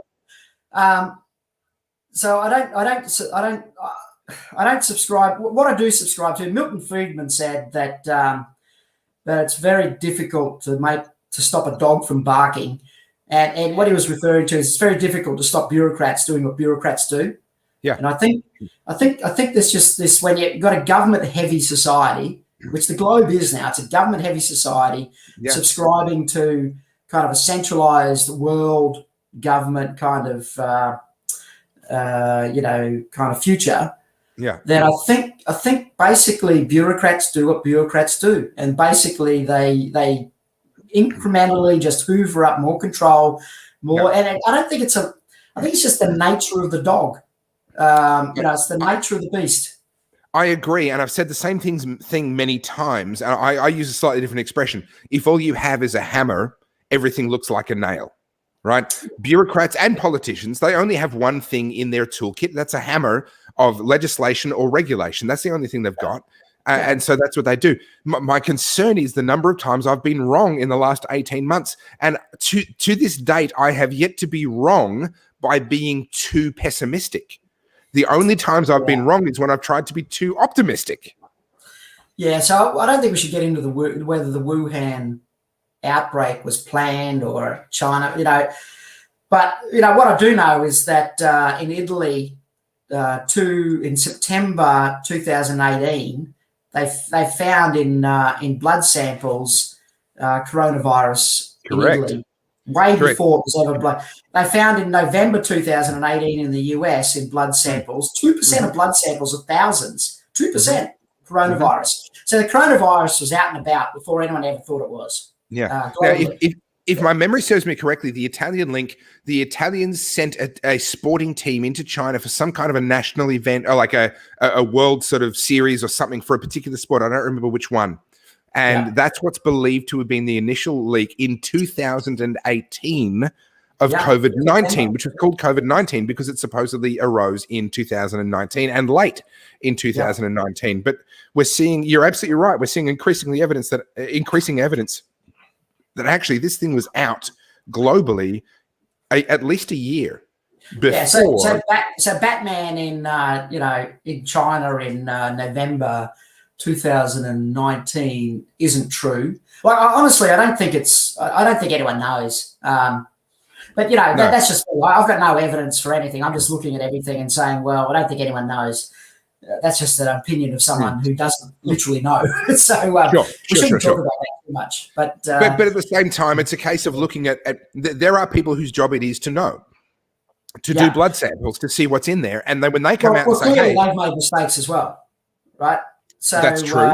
That's true. Back in May, I looked at the antibody testing that happened in New York, May last year, right? So a long time ago, and 25% of the antibody testing in New York, 25% of the antibody tests in New York showed COVID, right? Antibodies. Yeah, right. Like literally, that was May last year. Yeah, so they've had it and recovered. I was shocked. They did the testing again, and it reinforced what they had already discovered.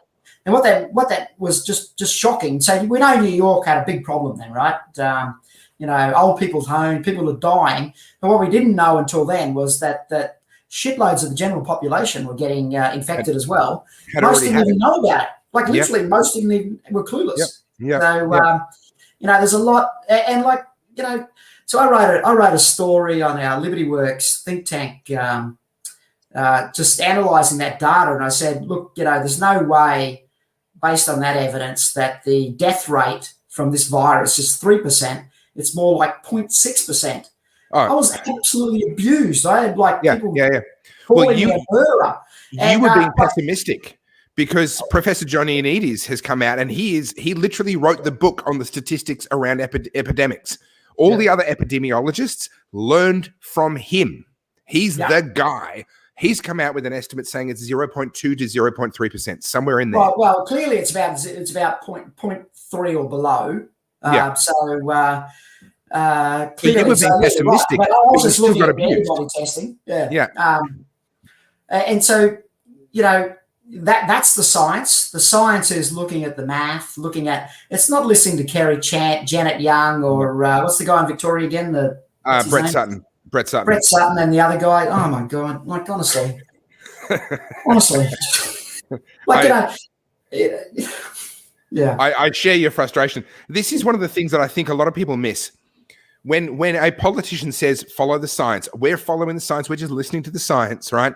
Science is never a settled thing. You can find the most settled thing you can think of. You will find scientists with good credentials who are disputing that thing. And that's actually how science works, right? People say, don't question the science. No, hang on. Science is the process of asking questions. That's what science is. And when you shut down the questions, you're literally shutting down the process of science. So the question actually is not a case of, do you follow the science or do you not? The question is, on what basis did Daniel Andrews pick Brett Sutton to be the voice of science? Why was that decision made? What factors went into that decision? Because we have this idea that he is the science. But if he picked, let's say, Professor Johnny Anides instead of Professor Brett Sutton, we would have a very different version of the science in the state of Victoria. So actually what matters is not the science, it's the person who was picked by who? By a politician. It's what if Dan Andrews picked the chief health officer in Sweden? Correct. Who actually has science degrees in. Correct. Unlike most of them. Who actually has experience in this. Actually knows what they're doing, knows what. He's an epidemiologist. I was coming out talking about Sweden in April and May of 2020. I know you were. We were liking each other's posts, I remember. Yeah, we were. And I was getting blasted for it, which is part and parcel. Like, whatever. Okay, fine. But the point that I made back then, and the point still stands, is you cannot judge the response to something like this until it's over. Right? We keep going into lockdowns. The lockdowns are working. No, they're not working at getting us through the pandemic. They're working at delaying when we get through the pandemic. That's all that the lockdowns have ever done in Victoria and in Australia.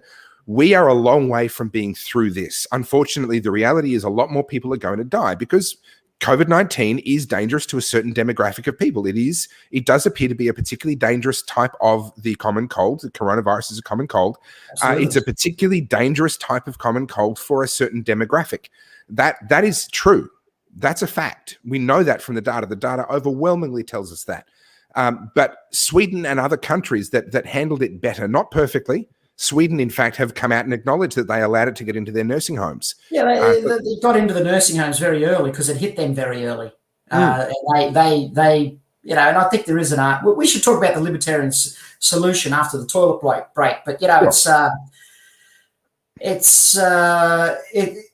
is no solution to a pandemic in terms of zero death, zero perfect liberty, whatever. It's the best. It's the best of the worst choices, basically, and Correct. The bad choices.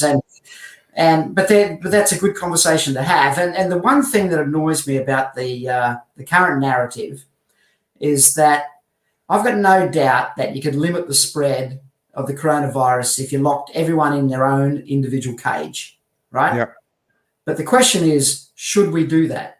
And as soon as you ask, should you not lock everyone in their own individual cage, it moves from a health question to a philosophical question. Correct. And we all should be free to have an opinion on a philosophical question.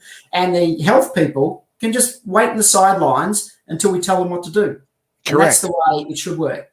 But this is my big gripe with all these prime ministers and premiers standing up and saying, oh, we're just doing what the health advice is. No, that's not your job, right? That's an act of cowardice. You are hiding behind the health advice. That's actually what you're doing. Your job is to take the health advice, but then to also take the mental health advice, the economic advice, the social advice, and all of the other factors, and then make a courageous decision that's going to get us through this in the least bad way possible. That's the job of a politician.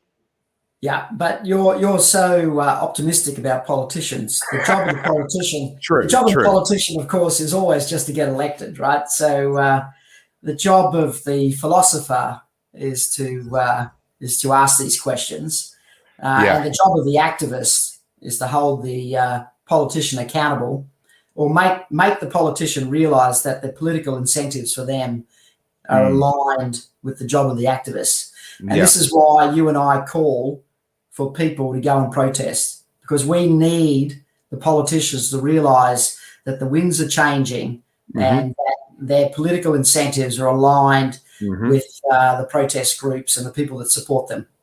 Yeah, 100%. Now, we've got 2 agenda items for after the break. Number 1, we're going to talk about what the libertarian response to a pandemic would be. And this is a great topic, and not one that I am set on yet. I'm not sure that I actually really understand what that is 100%. I'm fairly sure that I know what it should have been for the coronavirus specifically, because the coronavirus is a relatively mild pandemic. You compare it to the Spanish flu or a bunch of other things, it's relatively mild. I think I've got a pretty good handle on what the response to the coronavirus should have been. But for example, what would a libertarian response to the Black Death look like? Yeah. You know, the Black Death has happened once before. It can happen again. What would a libertarian response to that look like? I'm not sure that I even know. So I look forward to that. The second agenda item is Plan Bs. What does that look like, and what does it mean to be thinking about a Plan B? So we're going to have a toilet break. Reheat your kettle, get yourself a recharged cup of tea, get yourself another bottle of scotch if you've already drunk the first one. Do whatever you need to do. In the meantime, for your viewing pleasure, I've just lined up the shortened version, is about 4 minutes long, of a speech that I gave at the very first anti-lockdown protest in Victoria that I know of, where I spoke, and it was on April 25th, Anzac Day in 2020. So enjoy that for the next 4 minutes. We will be back right after this break. Our own free country, we would have to risk fines in order to gather and honour Anzac Day. Anzac Day is a fitting day for us to gather, contrary to the opinions of many people on my live stream right now, who seem to be outraged that we would choose this day. It is actually the best day. Absolutely. Not only do we gather in their memory and in their honour, but we now gather in protest against the lockdown which has been forced upon us by our own government. Remember that our Anzacs have fought in many wars in many places, but always against the same enemy. It's true. In every war, they have fought against governments which deny freedom for their own people. That has been our enemy since the beginning. From the Ottoman Empire and Kaiser Wilhelm's Germany in World War I, to the Nazi regime in Imperial Japan in World War II, the communist takeovers of Korea and Vietnam, the dictatorship of Saddam Hussein in Iraq, or the totalitarian Taliban regime in Afghanistan, and many other conflicts in between. Our diggers have fought and died on almost every continent to protect a precious and fragile idea. The idea that the government is there to serve the people and not to rule them.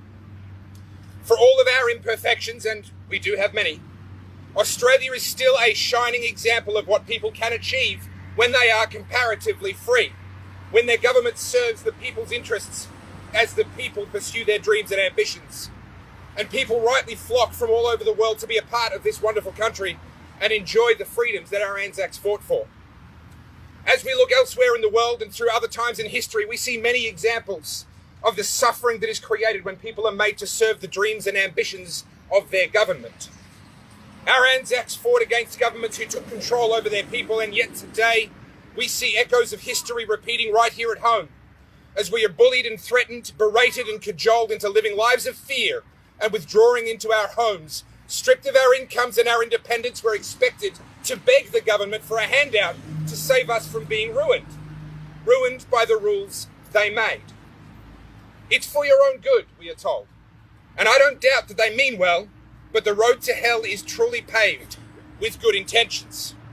What we have seen is not only the wholesale destruction of our economy, of lives, of dreams, of futures, but the wholesale trampling of the rights and freedoms that are now our birthright, thanks to our Anzacs. Absolutely. And it's all due to a virus which we now know is not nearly as deadly as we first feared. And there is mounting evidence to say that the lockdowns don't actually achieve what we expect. Here in Victoria, where we are locked down, our ordeal is only just beginning. We're being told that lockdowns may have to continue in some form or other for months or even a year or more, awaiting the development of a vaccine, something that's never been successfully done with any other coronavirus in history. We are destroying our today, and we are betting our tomorrow on a long odds gamble. And in the process, we're allowing our government to become just a little bit more like the governments that our Anzacs have fought against. In Western democracies, the government is supposed to be the servant of the people, not a bully. Yet what we're seeing from Daniel Andrews now is bullying and intimidation, an unprecedented power grab, and all based on epidemiological models which have already been proven to be wrong. This virus will pass, but the massive debt and the unprecedented power grab that we have seen will affect Victorians and Australians for generations. We owe it to our children to stop this in our generation and to pass to them the same freedoms that our ancestors, and especially our Anzacs, passed to us. So thank you for being here, for enjoying a little exercise in this beautiful park, and for taking a small, but I believe symbolically powerful stand for our freedoms, for our children, for our futures. Thank you, each and every one of you. All right, so that was Anzac Day 2020. What is that now? 16 or so months ago. There are two things I want to say. Number one, I regret that I didn't go harder. You know, at the time, I thought I was being pretty out there when I said that.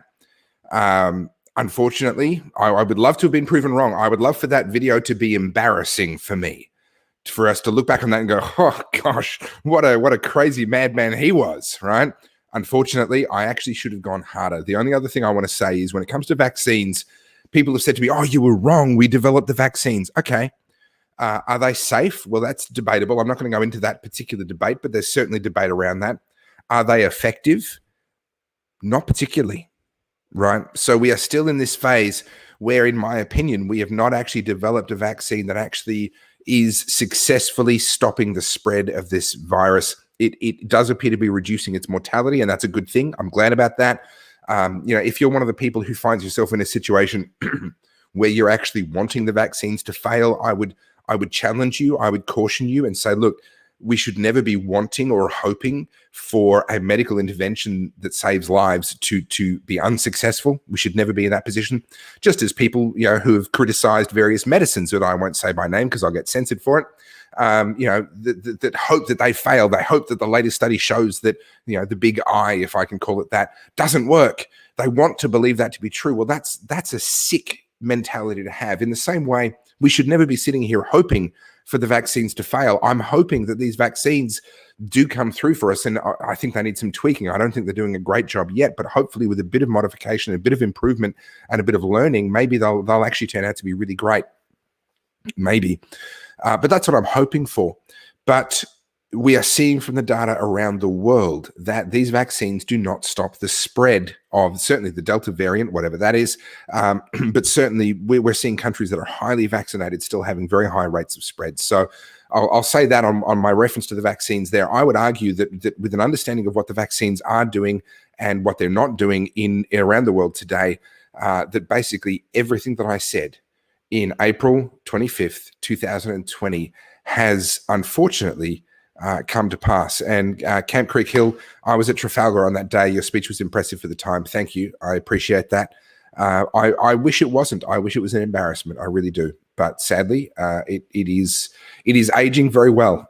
And I wish that wasn't true. Anyway, enough of that.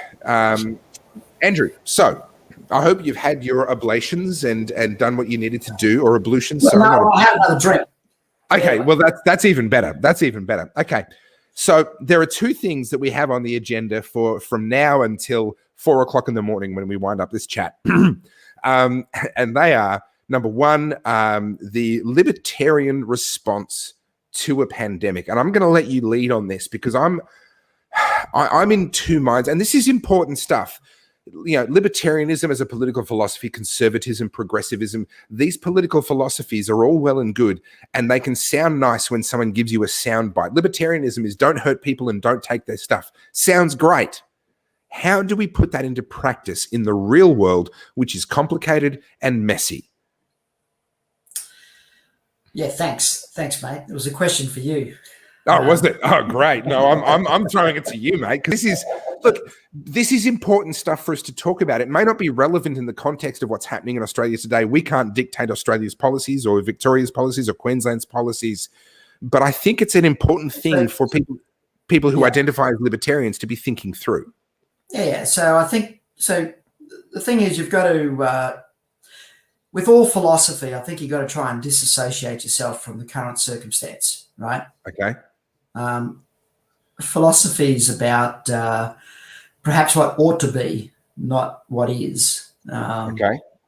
What could be, not what needs to be, kind of thing. So, okay. So if we imagine a world, a libertarian world, where there's very limited government, right? Where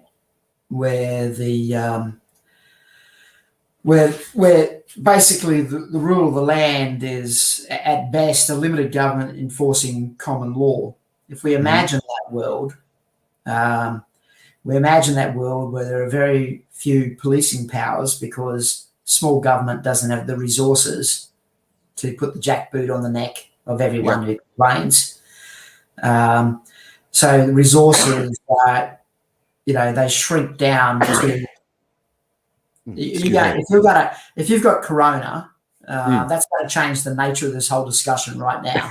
Right? No, you know what? I had not sneezed for ages until I took another sip of my tea. Right. I'm actually going to experiment with this. I might actually be having a reaction under these hay fever type conditions in springtime in Melbourne. I might actually be having a reaction to the tea. That's interesting. I just took a sip and now I'm sneezing again. I bet you didn't have hay fever when you had that cookie, did you? No. I had other things. There was a lot going on when I had that cookie, but not hay fever, that's for sure. It'll settle down in a couple of minutes. So I think to answer that question or to examine that question or discuss it, you've got to disassociate yourself from what is at the moment and imagine a world that is a kind of a libertarian world, if you like. Goodness. And in a libertarian world, I was going to make a joke about you dying on screen, but that's probably important. I tell you what's not impossible is that I might get arrested on screen, so stand by for that. Well, I mean, the beauty of the modern age is that most arrests now are on screen if you've got your wits about you, and it's fantastic. Honestly, it's fantastic. Yeah. But so if we start with the premise that government isn't very big, then it's that whole concept that government then doesn't have those enforcement powers, and it just shrinks down. It just shrinks down to basically enforcing common law. Now, some anarchist libertarians would say, well, even that shouldn't exist. But it's just in principle, we're just talking, basically some sort of libertarian kind of enclave somewhere. Sure. Maybe an Ayn Rand novel somewhere. And so then the thing is, well, what if a pandemic hits that society? What happens? Well, government has very little ability to do anything. Now, I argue that in that society, government, who may, government really, it really can't do much at all, right? So then you got to ask yourself, well, what do individuals do? So if a pandemic sweeps through, and it's a very legitimate question, I think, is so what do individuals do when a pandemic sweeps through a society? And we all know right from the beginning, and this is the key thing, right from the beginning, we know that government isn't there to help us, right? So it's the Ronald Reagan quote, right? It's kind of like government's not the solution to your problems. When the pandemic hits, it's every man for himself. And this is, I've mentioned Ayn Rand a few things. I mean, this is kind of like the virtue of selfishness stuff. It's the invisible hand kind of thing. If we focus on ourselves and the things that we love, if you and I focus on our family and the things that we love, what do we do when we're under the pump? Well, we hunker down. I mean, we essentially put ourselves in lockdown, right? Yeah. We hunker down and we wait and work out what the lay of the land is. And as we're hunkering down, as we're working out how to run our businesses, working out whether we should go to work or not, working out what the best thing to do, there's a cost to that, right? But this is what libertarian, and then the question becomes, well, what is my best interest? Is my best interest to honour the call to go to work by my employer, or was my best interest served by staying hunkered down and losing my job?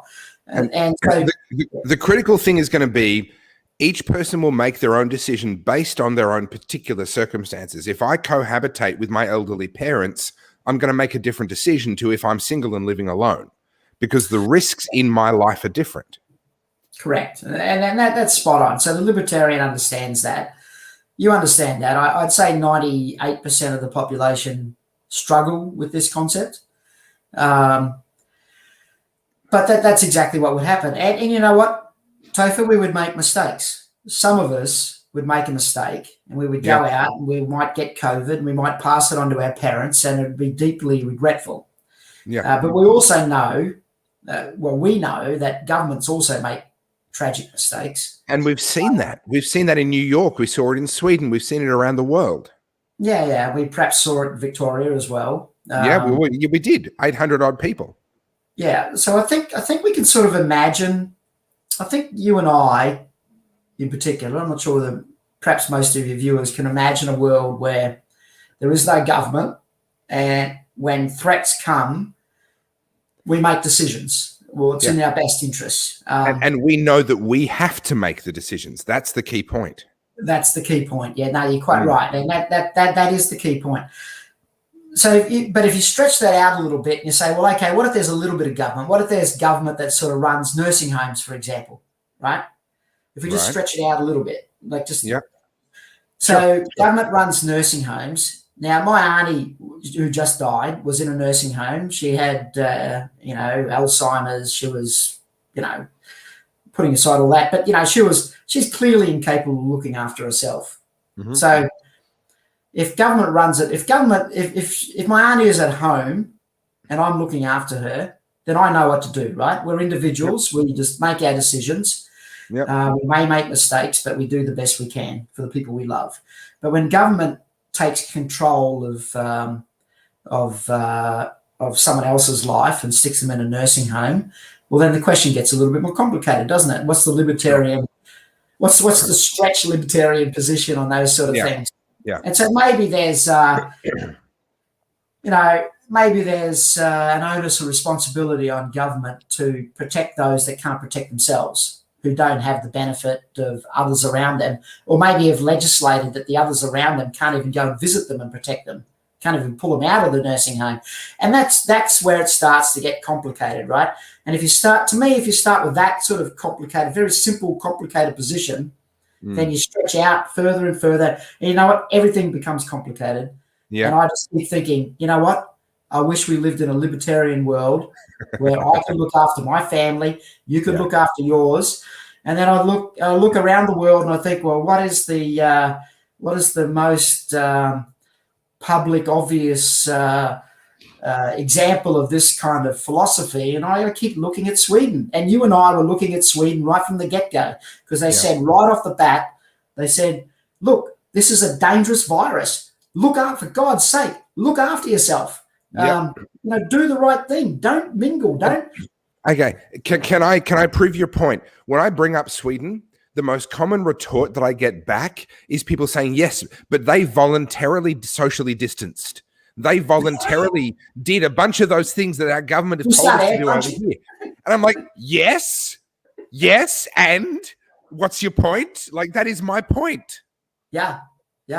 And this is why most of your viewers now, well, no, you've got a very good intellectual viewership, but this is why 98% of the population drops off this conversation because they don't get this point. But it's a crucial point. It's a philosophical point. It's not a health crisis point. It's not a government mandate. It's not anything. It's like it's a philosophical point, and everyone has a stake and everyone has an opinion on philosophy. And Kerry Chant and Sutton and whatever her name is, they can't help us with this. They're not philosophers, right? They're bureaucrats. They're nothing. They are literally nothing when it comes to these important questions. So if I can boil it down to what for libertarians like you and I is a cliche, but for a lot of people is a new at least expression of this particular thought. Yeah. Just because we say, or a libertarian says, that the government should not do something, doesn't mean that we don't think it should be done. Right? That's correct. Yeah. So a libertarian like myself says the government should not be involved in building roads. All right. And in fact, actually, mostly the government is not involved in building roads. And my viewers know that I've been working for 5 years on a go-karting business. And the developer who owns the land that we're building the go-karting site on has had to build a couple of kilometers of road to get to the go-karting site that we can't even build yet because of the freaking paperwork involved. Right. He's had to build a paved road all the way there. When I live in a relatively new subdivision in the southeast of Melbourne, the developer built all the roads in this subdivision. Now, there's this idea that people have that, if the government didn't require them to build roads, they wouldn't build roads. There'd be no roads at all. No. If a developer wants to get top dollar for the blocks of land that they're selling in their development, they will provide paved roads to those blocks of land. That's what they will do in order to get their money, in order to make the most money. Just because we say the government should not be involved in, let's say, healthcare or pandemic management or whatever it may be, doesn't mean that we don't think it should be done. To further prove the point, I went along with the 2 weeks to flatten the curve. I wore a mask. I socially distanced. I did those things. Now, we were told in Victoria, I don't know how it was in Queensland, we were told 2 weeks to flatten the curve, we need to protect the healthcare system's capacity. We need to make sure that this pandemic does not overwhelm the healthcare system. And if you think back to January and February of 2020, the numbers we were getting were pretty scary about how infectious this was and how deadly this was. Now, I know, because I live my life in nerdy numbers, that the early numbers are always going to be the worst. It's only going to get better from there. And there's certain reasons for that. Maybe we'll get into that tonight. Maybe that's a discussion for another day. But the early numbers are always going to be the worst. But even knowing that, and knowing that it wasn't as bad as it looked at the time, I still went along with that voluntarily. I said, you know what? Okay, that makes sense. I don't want someone who needs intensive care to show up to an intensive care unit and they don't have space for that person. I don't want that to happen. So you know what? I'll wear a mask and I'll socially distance and I'll do the things that we've been asked to do. Just because we don't think the government should do it doesn't mean that we don't think it should be done. And this, I think, is something that a lot of people don't get. Topher, you and I had a little, you probably don't remember, but you will remember when I mention it. But you and I had a little back and forth about how, you know what, maybe the best thing for our families and for society is to get COVID, right? Yeah. We're not in the go zone. Yeah. The chances of, certainly you dying with your very healthy lifestyle is very low. That is on display right now. Yes. Yeah, sorry. Let me improve that picture. Yes. My very healthy lifestyle. Sorry, you were saying. And we thought, you know what, let's get ourselves out of the way before the health system clogs up. And I remember this, we had this interaction and I was very genuine about it. Like, people laughed at me and I thought, no, I was actually thinking, no, you know what, I'd like my kids to get it now. Yes. Because if they're going to get through this, well, get it out of the way, clear the bloody path. The very first video that I released on the topic of COVID was in March 2020. And in that video, I volunteered to be infected with the coronavirus, actively infected, and I meant it. Yes, it was a funny video, blah, blah, blah. But if someone had said to me, hey, actually, the government is rolling out a strategy whereby we infect younger, healthier people who are at extremely low risk with the coronavirus in order to build herd immunity to protect older people, I would have taken my chances, knowing that by my numbers, which I did a few months later in another video, by my numbers, around 26 people would have died from the coronavirus, young people like me, all right? I would have taken that chance. I would have accepted my risk. And if I'd been one of the unlucky 26, I would have accepted that reality in order to be able to conquer this thing and move on. So I do remember that exchange, and I wholeheartedly agree with the sentiment. And it's interesting, right? You're laughed at when I get mocked all the time, right? It was like we're laughed at, right? But the thing is, like, no one talks about the death rate from taking the vax. Now, I'm not an anti-vax. I've got jabbed, right? I got jabbed.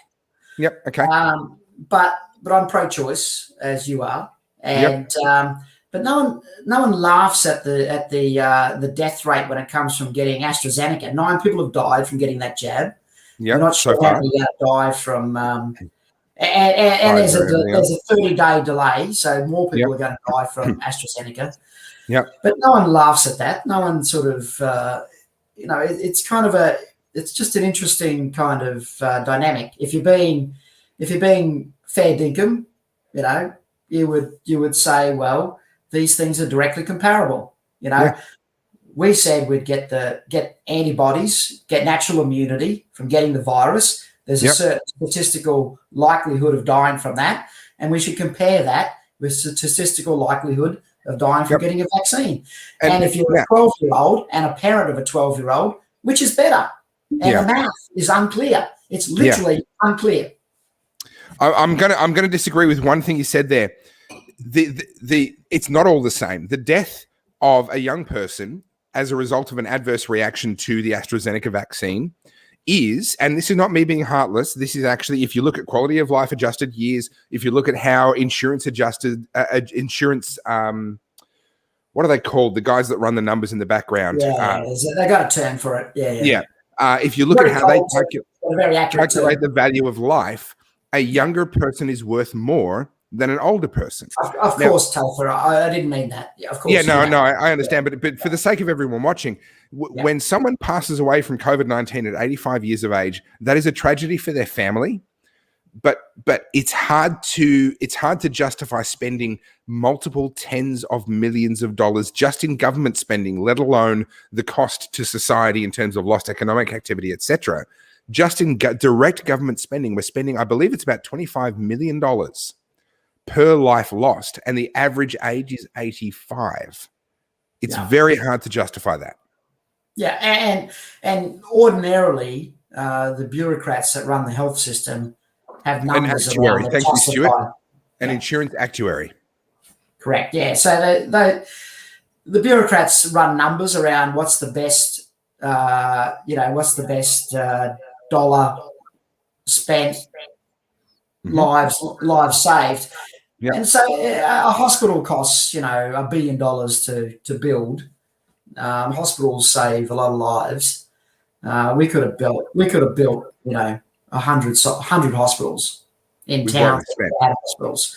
Yep. So it's really difficult to, like history will judge, or history will bury. The winners, write history. I don't know. Yeah. Okay. So without wanting to be too morbid, let's move forward to the subject of Plan B. This is a subject that I know a lot of my viewers are interested in. They know I've been very upfront that myself, my family, we are working on a Plan B. Because let's rewind to 2019, pre-COVID. We already had some pretty good reasons, in my personal opinion, to be fairly pessimistic about the future of the Anglosphere. The mounting debt that we have, the unfunded liabilities that we have on top of the actual debt that we have, the cultural shifts that are happening. It's hard if you take a clear-eyed, what in my opinion is a clear-eyed view of what's happening in the Anglosphere and in Western culture. It's hard to take a particularly optimistic view about our future. It's much easier and much more realistic to take the view that we've peaked and that we're coming off that peak, and other cultures and other countries and other languages and societies are rapidly catching up to us. And at some point, we're going to cross. So let's talk about Plan B a little bit. Now, you mentioned to me off air that you have ideas, or you've done something, or I'm not clear on what it is, and I don't want you to say anything that you don't want to say. So I'm not going to ask a specific question, but talk to me about Plan B as it exists in your life. So in May last year, I'll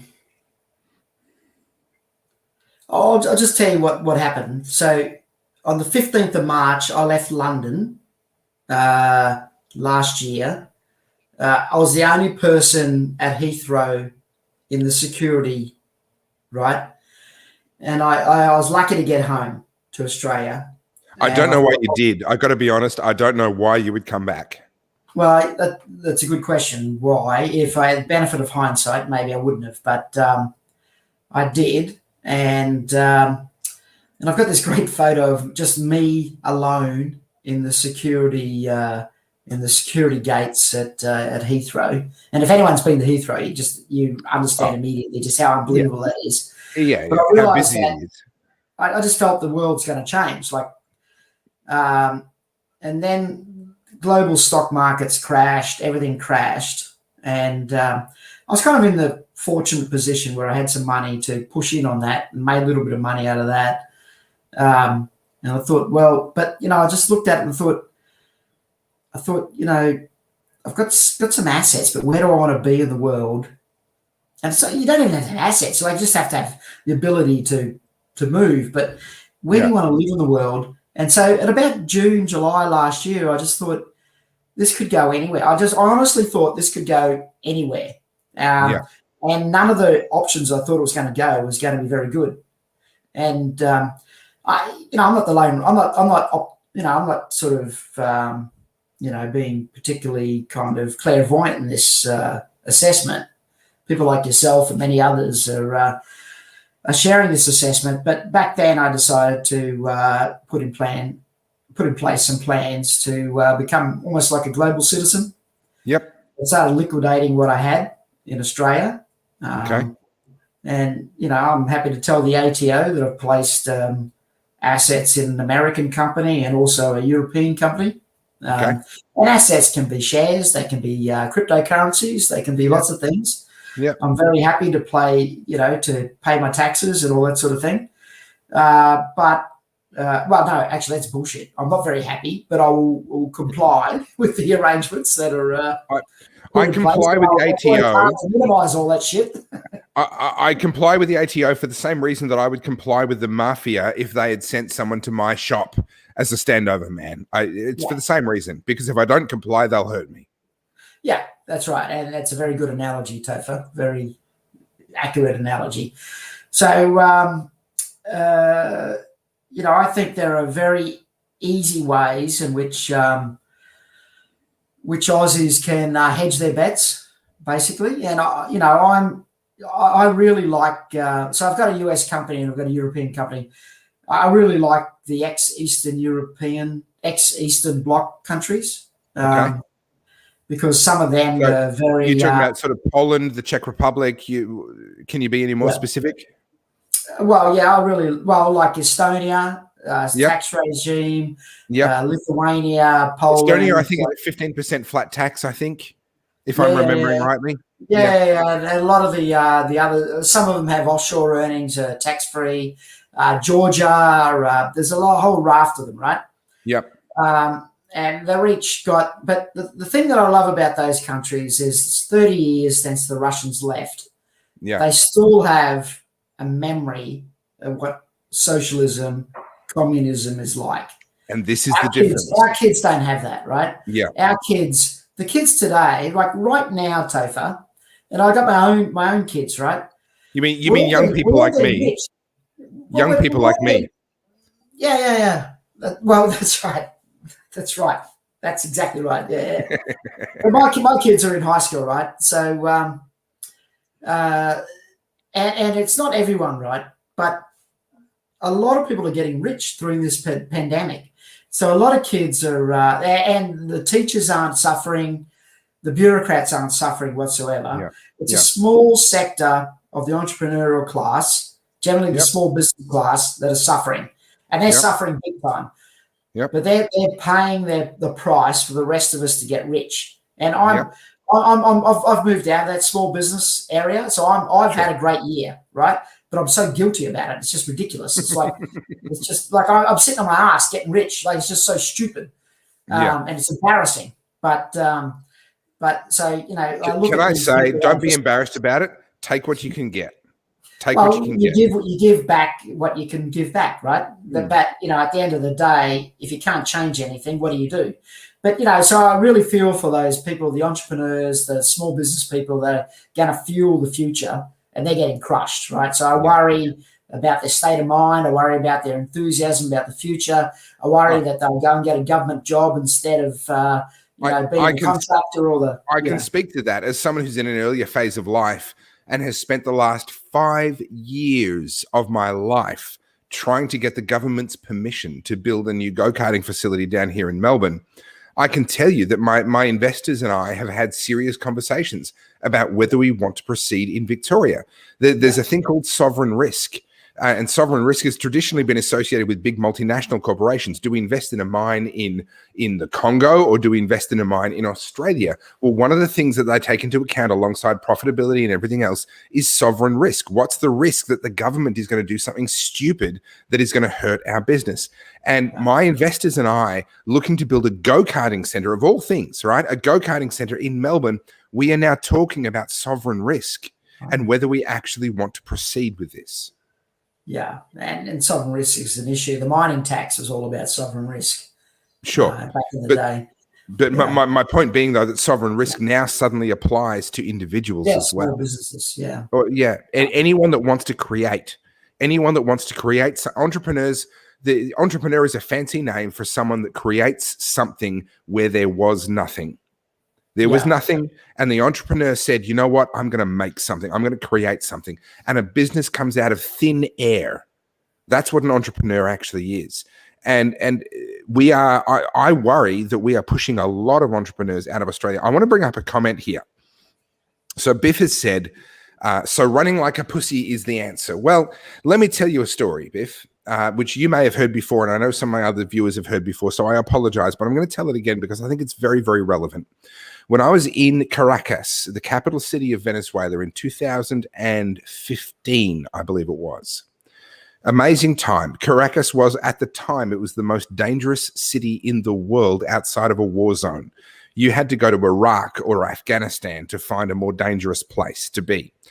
My wife and I spent an amazing week there being looked after by some locals who kept us out of trouble. It was a phenomenal and really life-changing week. But one of the life-changing moments came when I was in a jazz bar in Caracas, and we were drinking massive cocktails, the size, literally, I'm not exaggerating, like they were the size of a fish bowl, and they had so much rum in them, they would just knock you for a six. It was amazing. Legal drugs, right? Yeah. Legal drugs, that's right.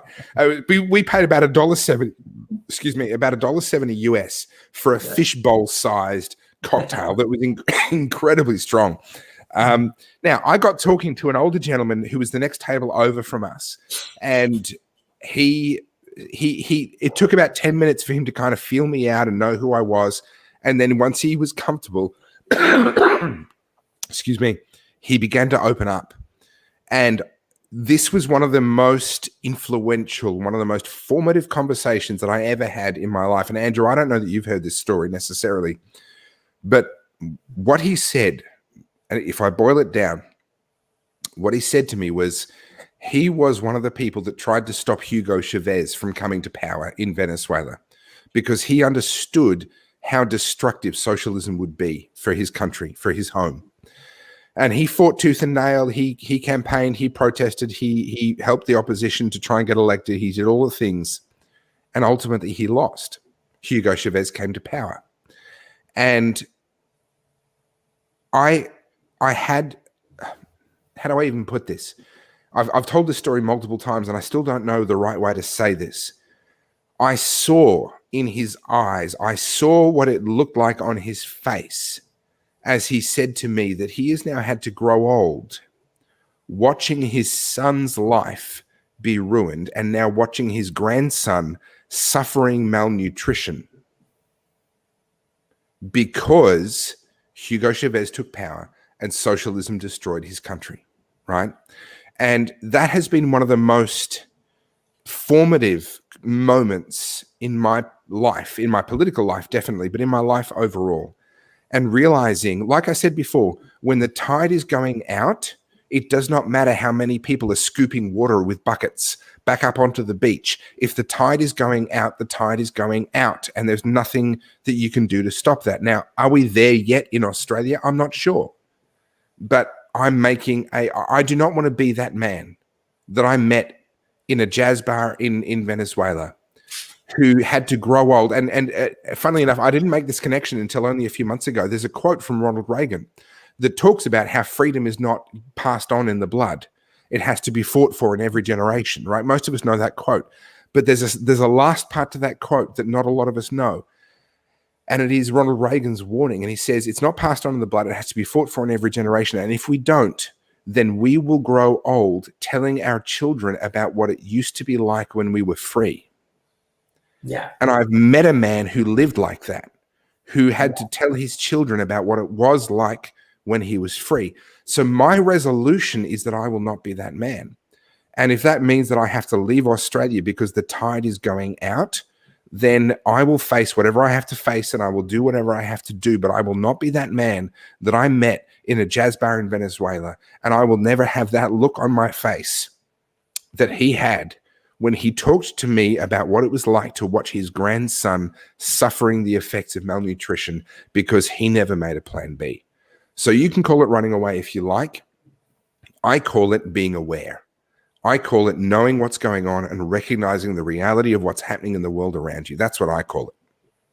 Yeah, I agree. But no, I agree. And I think that's good context for Biff. Yeah. But we've all got to do, and life is so contextual, right? If you've got kids, a wife, or a partner, it changes perspective. We all know that, and so the firebrand self may turn into into a different person down the track. But there seems no great benefit in sacrificing oneself for no reason. And Ayn Rand, I keep mentioning Atlas Shrugged. It's such a meaningful book to me. Atlas Shrugged, it's so meaningful because and not until the last 18 months I truly got it. I understood it, but now I feel like I'm almost potentially going to live it. Right, I'm going to find the place that wants to treat me best. Right, I'm going to find, and what that country is, I'll find that. And that's where my spiritual home will be. Yep. I will love Australia. I will come to Australia, or potentially my kids will still be in Australia. And maybe I'll return to Australia. But right now, I think, plan B means that, I need to go to a country that treats me best. Yeah. Well, James has made a comment. The Topher Field drinking game number 34. Have a bite of the special cookie whenever Topher tells the old guy in the Caracas Jazz Club story. Yes, you're absolutely right. I do tell that story a lot, but it is a formative story, and we are living in that moment in Australia right now where all of us need to make the same decisions that he was faced with before Hugo Chavez came to power. So yes, it's a funny comment, but at the same time, yeah, okay, I'm going to keep bringing it up. Sky ads. In what year should people have bugged out of Germany? 1932 to 1938. It was a bit late by 1942. Where are we now? I'm going to say 1933, 1934. Yeah. Right. If you look at the history of Germany and you look at the way that power was centralized, I'm going to say we're around about 1933, 1934. Now, that doesn't mean we're going to get to 1942 or 1945. It doesn't mean we're going to get there necessarily. But if we look at history, I think we're in 1933, 34 right now. That's exactly where we are right now. I'm not as pessimistic. I just want to make the point to Biff, right? So Biff's the guy that you and I, he'll turn up the protest, right? And if Biff's still listening, he hasn't hung up on us. We're using him as an example now. And if this is not accurate, we just have to apologize for that. But, I think the Biffs of the world are the guys that are going to go out there and protest. And I'm all for that. But I did say at the beginning, I said, we've each got to make our decisions about what's in our best interests. And you got to do that. Like I can't in good conscience ask someone to go out and protest when I've made decisions not to protest myself because I don't feel like that's good for my family and my personal circumstances. And I'm not sure that's cowardice. I think that's more, I justify it by saying that's logic, right? But I generally admire those that want to do more, and I want to support people like that. But at the end of the day, I just advise them that at the end of the day, if you haven't got the support of the people around you, if this country's not the place that you want it to be, and it's impossible to change that, which potentially for any individual it is impossible, then you should go where you're treated best. That's my only point. You keep using that expression, go where you're treated best, which makes me think, and this is not something we talked about before, it makes me think that you're someone who pays attention to the nomad capitalist.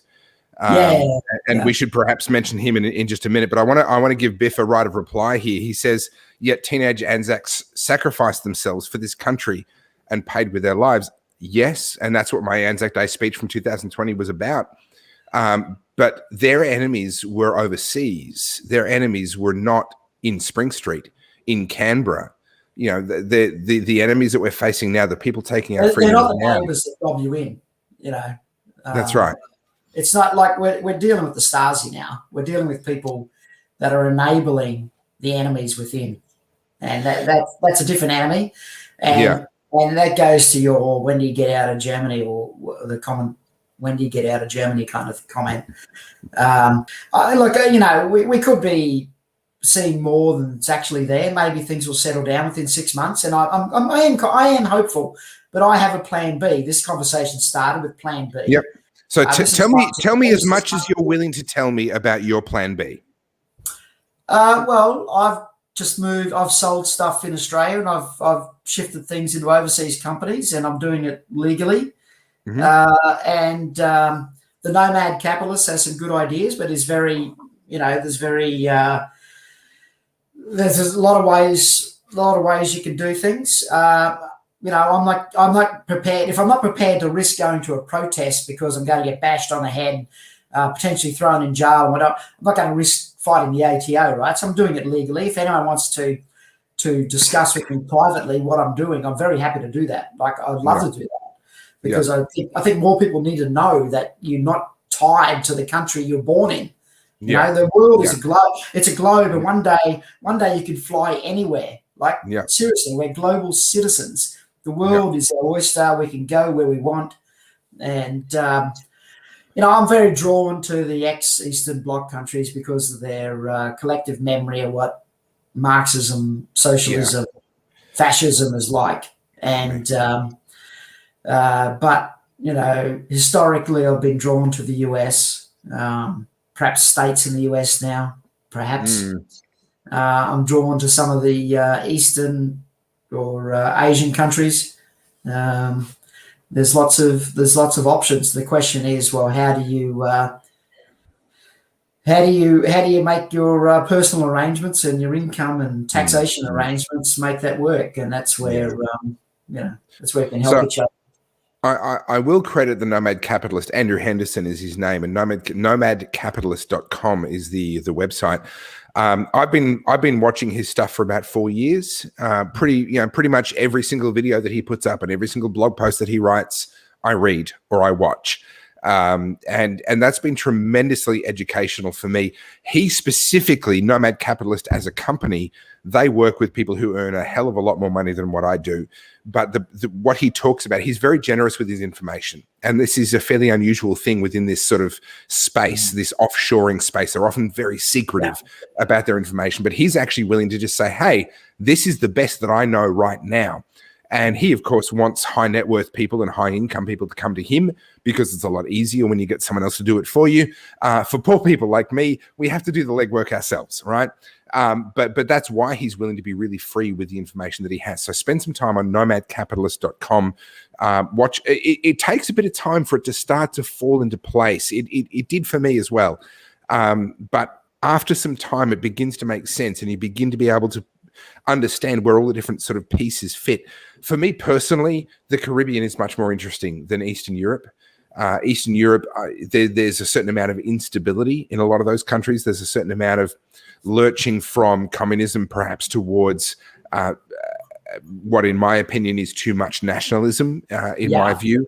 Well, Belarus, there's definitely that. There's no doubt. But there's so many ex-Eastern Europe, Eastern European countries or ex-Russian states Yeah. that you've got to pick and choose.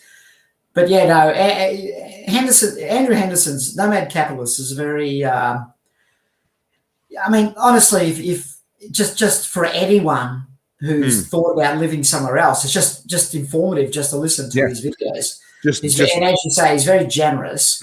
But he very much speaks to an American audience, and the American audience is used to paying tax.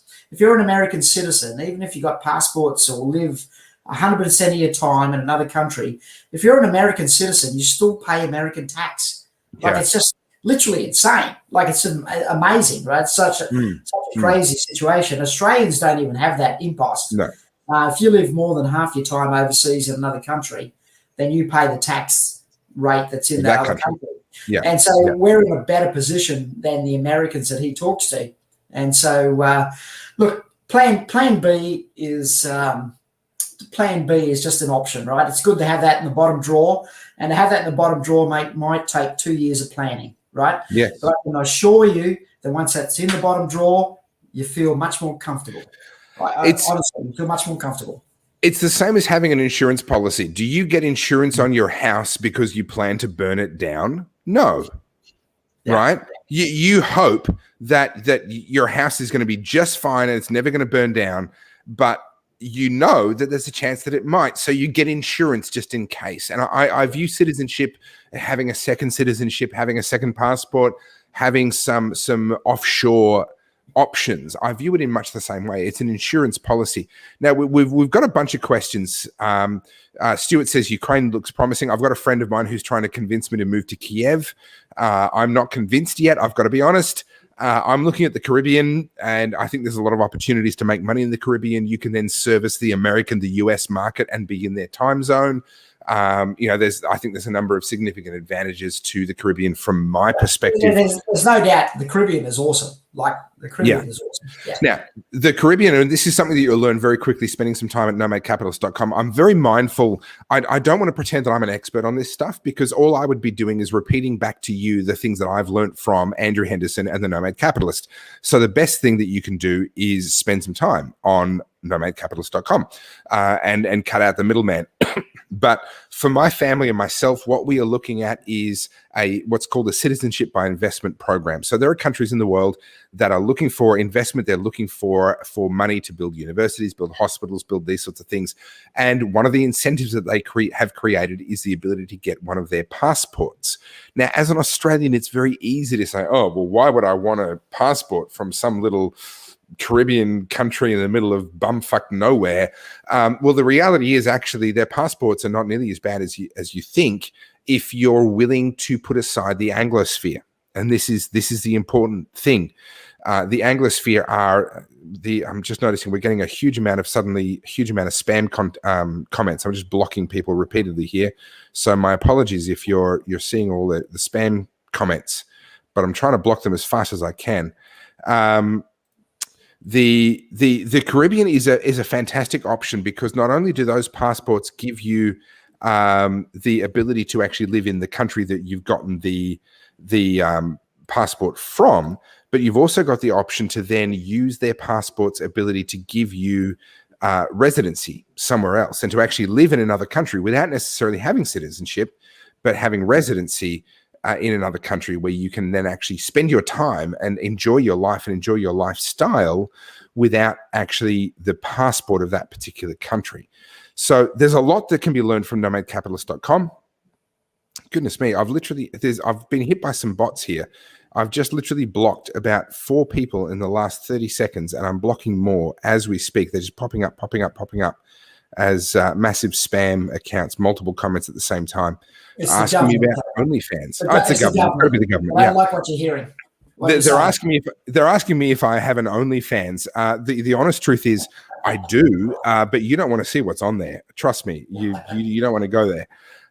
Okay, so in terms of, talk to me more about this global citizen idea, because we're raised with this idea that we almost have this obligation to our country. And you touched on it before. There is a gratitude that I share as well for what we were given in this country. This country's amazing. So are we being disloyal? Like, how should we emotionally and psychologically process this idea that we're actually going to leave Australia? Well, it's good. It's a good question, Topher. Are we being disloyal? Well, that's an emotion that only the individual can process, I think. But it's an emotion that I felt. I felt. I think I'm pretty patriotic when the Wallabies play. I cheer when. When the Olympics are on, I cheer. I do feel this sense of being an Australian, and it's not for some kind of libertarian types. That's a sort of a crazy thing, right? It's should be totally self-absorbed there, but I feel that. But I think we've got to be open to the possibility that when culture changes, whatever the value systems that we love, whatever they are, we should be open to moving to where they match our personalities, our aspirations, our own values. We should be open to moving to that. I don't think that that because I'm born in this country, I should be forever beholden to this country, regardless of what it turns into. I'm sure there were, we talk about it, such an obvious example, but I'm sure there were Germans that hated what Germany turned into, and left Germany. And I don't think this shouldn't be a controversial issue. This should be just a very logical thing to talk about. Now, that doesn't mean we shouldn't fight against what the country could turn into. We should do that. And we should admire the people that do that. But when the writing's on the wall, we should also not be totally against the concept that perhaps it's time to just sort of do what's best for the family and go to the place where, as Andrew Henderson says, where you treat it best. And it's very simple. It's a very simple philosophy, basically. Yeah. The question that I ask people is, or the point that I make to people is, people have this idea, this belief that the most expensive thing they buy is their house, right? The most expensive asset you will own is your house. Well, actually, if you look at what it costs you every single year, the most expensive thing that you have is your government. We pay far more for our government than we do for our houses, for our cars, for anything else. Sorry if I appear to be distracted. I'm literally just actively blocking every few seconds. There's another bot that comes in, so I'm just blocking constantly. This idea that Australia is the best place on earth. It's freaking awesome. Yeah. Australia is amazing. Australia is a historical anomaly, and it's fantastic. But you know what? If Australians are so clueless that they are going to throw it away and suffer the consequences of that, I am not going to condemn my children to being stuck here and my grandchildren being stuck here, suffering the consequences of that stupidity. That's the difference. It's not a case of despising Australia. It's recognizing that what Australia was and what Australia will become have the potential to be two very different things. And I think, and that's a very good point, Topher. And I think perhaps we should make the point that Plan B doesn't mean an immediate rejection of Plan A, which is staying in this wonderful country. Plan B just simply means if it goes fucking pear-shaped, we've got an option that will save the furniture, kind of thing. Yeah. So you're quite right. I mean, it's always been my belief that we're very fortunate to be born in this country, or to have had the good fortune to be able to immigrate to this country and to enjoy the benefits of this country. And it doesn't matter. Yeah. It doesn't matter whether you're on the lower echelon in this country, you're still enjoying a standard of living that just outstrips most of the rest of the world. It's amazing, isn't it? We should all be appreciative of that, and we should all be understanding of that. And it just goes back to that whole concept that when you love something so much and you see it diminishing just a little bit, or under the pump or whatever, you feel pain. And, to me, that's what it is. It's not saying that it's worse than anywhere else. What it's saying is it's not the best version of what it could be. And and for those that care about something, care about anything, well, it doesn't matter what it is. When you see that something's not the best version of what it could be, you feel pain. And it's not ridiculous to say, I want what's best for my kids, therefore I will make a change in my life. Like, so I had this conversation with some of my nieces recently where they were asking me, because I know where I stand, and my brother, who, their dad is pretty closely aligned. He's not as public as what I am, but he's pretty closely aligned with what I think.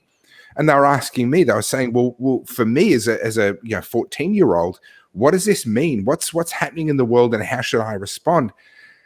And my honest answer to them was, the place that you want to be having your children in is probably not Australia. And it's probably, sorry, I'm just dealing, this is ridiculous. I've blocked bots so many times. Haven't you got minions to do this? Like, Oh, look, I've got Marcus, and I'm sure he would jump on it, but I'm jumping on it as it happens. Sorry, Marcus, didn't mean to call you a minion. No. Look, Marcus is fantastic, and he's the reason. I hope that my stream has been a lot more solid tonight. He's the reason why I've got better equipment, and if it's not working perfectly, there's a few tweaks I can do to make it even better.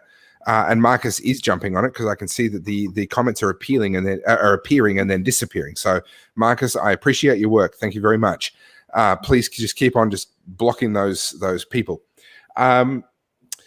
So, I've lost my train of thought. That's right. My niece saying to me, what should I do? And I said, it was almost one of those moments where the words came out of my mouth and then I had to listen to what I was saying. Right? It's just one of those moments. And I said to her,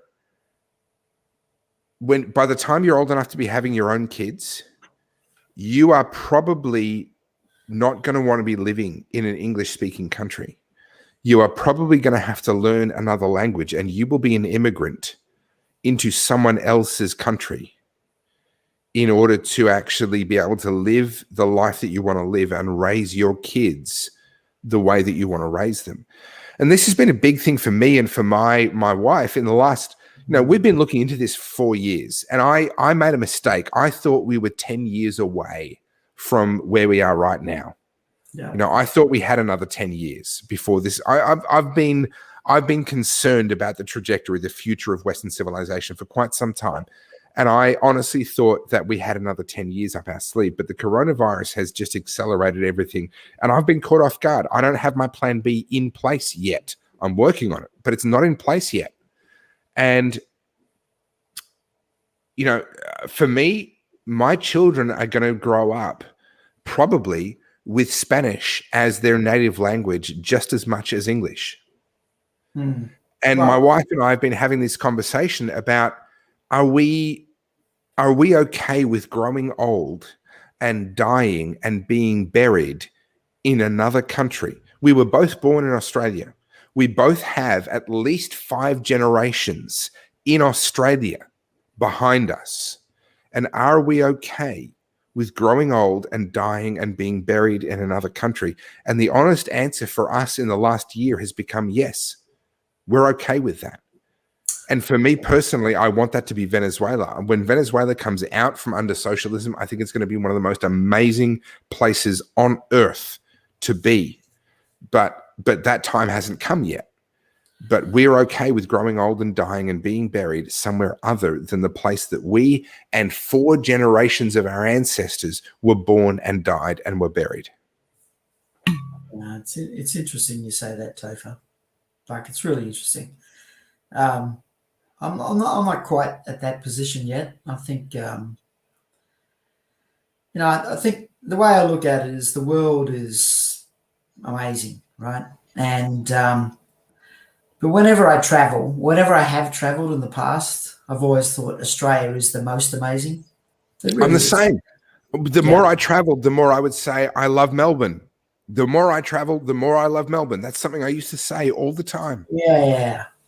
But what I'd say now is that when you're prepared to travel, and Australia is not the most amazing place, well, just have a plan B. You know what I mean? Just be ready. And it doesn't cost much. It's just like, Doesn't have you to. know, I'm happy to talk to anyone about my plan B, but I'll just do it privately. But you know, it's not overly complicated. It's just a plan B. You know, I'm not entirely negative about the future, and perhaps that optimism is not because I think Australia is going to walk back on where it's gone to, but I think perhaps maybe the rest of the world has walked together, and no one's walking back. You know what I mean? Okay. Let me challenge you on that. I think the Anglosphere and Western Europe we're all carriages on the same train. Sure. And we're all headed for the same cliff, and we're going to drag each other over that cliff. But there are many other places in the world that are completely disconnected. They are not a part of that same train at all. Can we talk about that? Who are you thinking? Okay, so you mentioned before Asian countries. For me personally, Asia holds no particular fascination. Having traveled a little bit around Asia, I don't find the cultures that I experience around Asia to be particularly appealing as a place to live, right? Yeah. Now, my wife loves Japan. She absolutely adores Japan.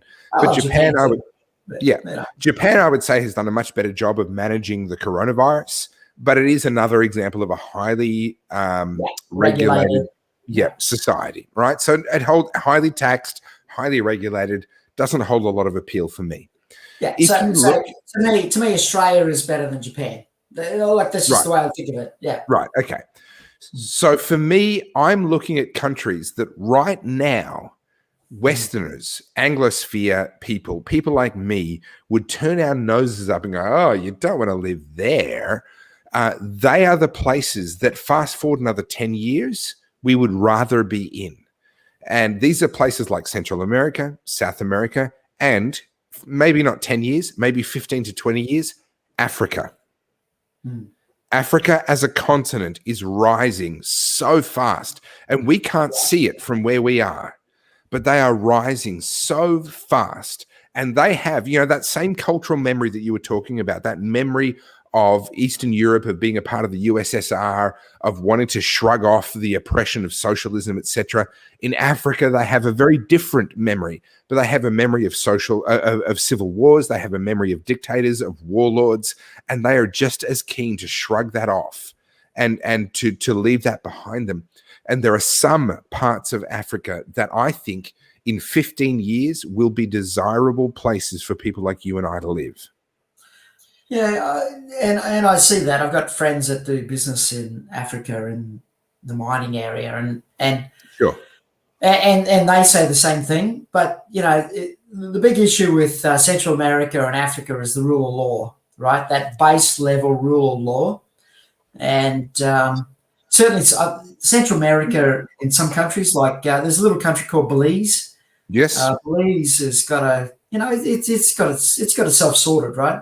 It's a little country, and they have their issues, but it's a little country that's got a very low tax rate, and it's got a light kind of regulatory burden on foreigners operating businesses there and whatnot.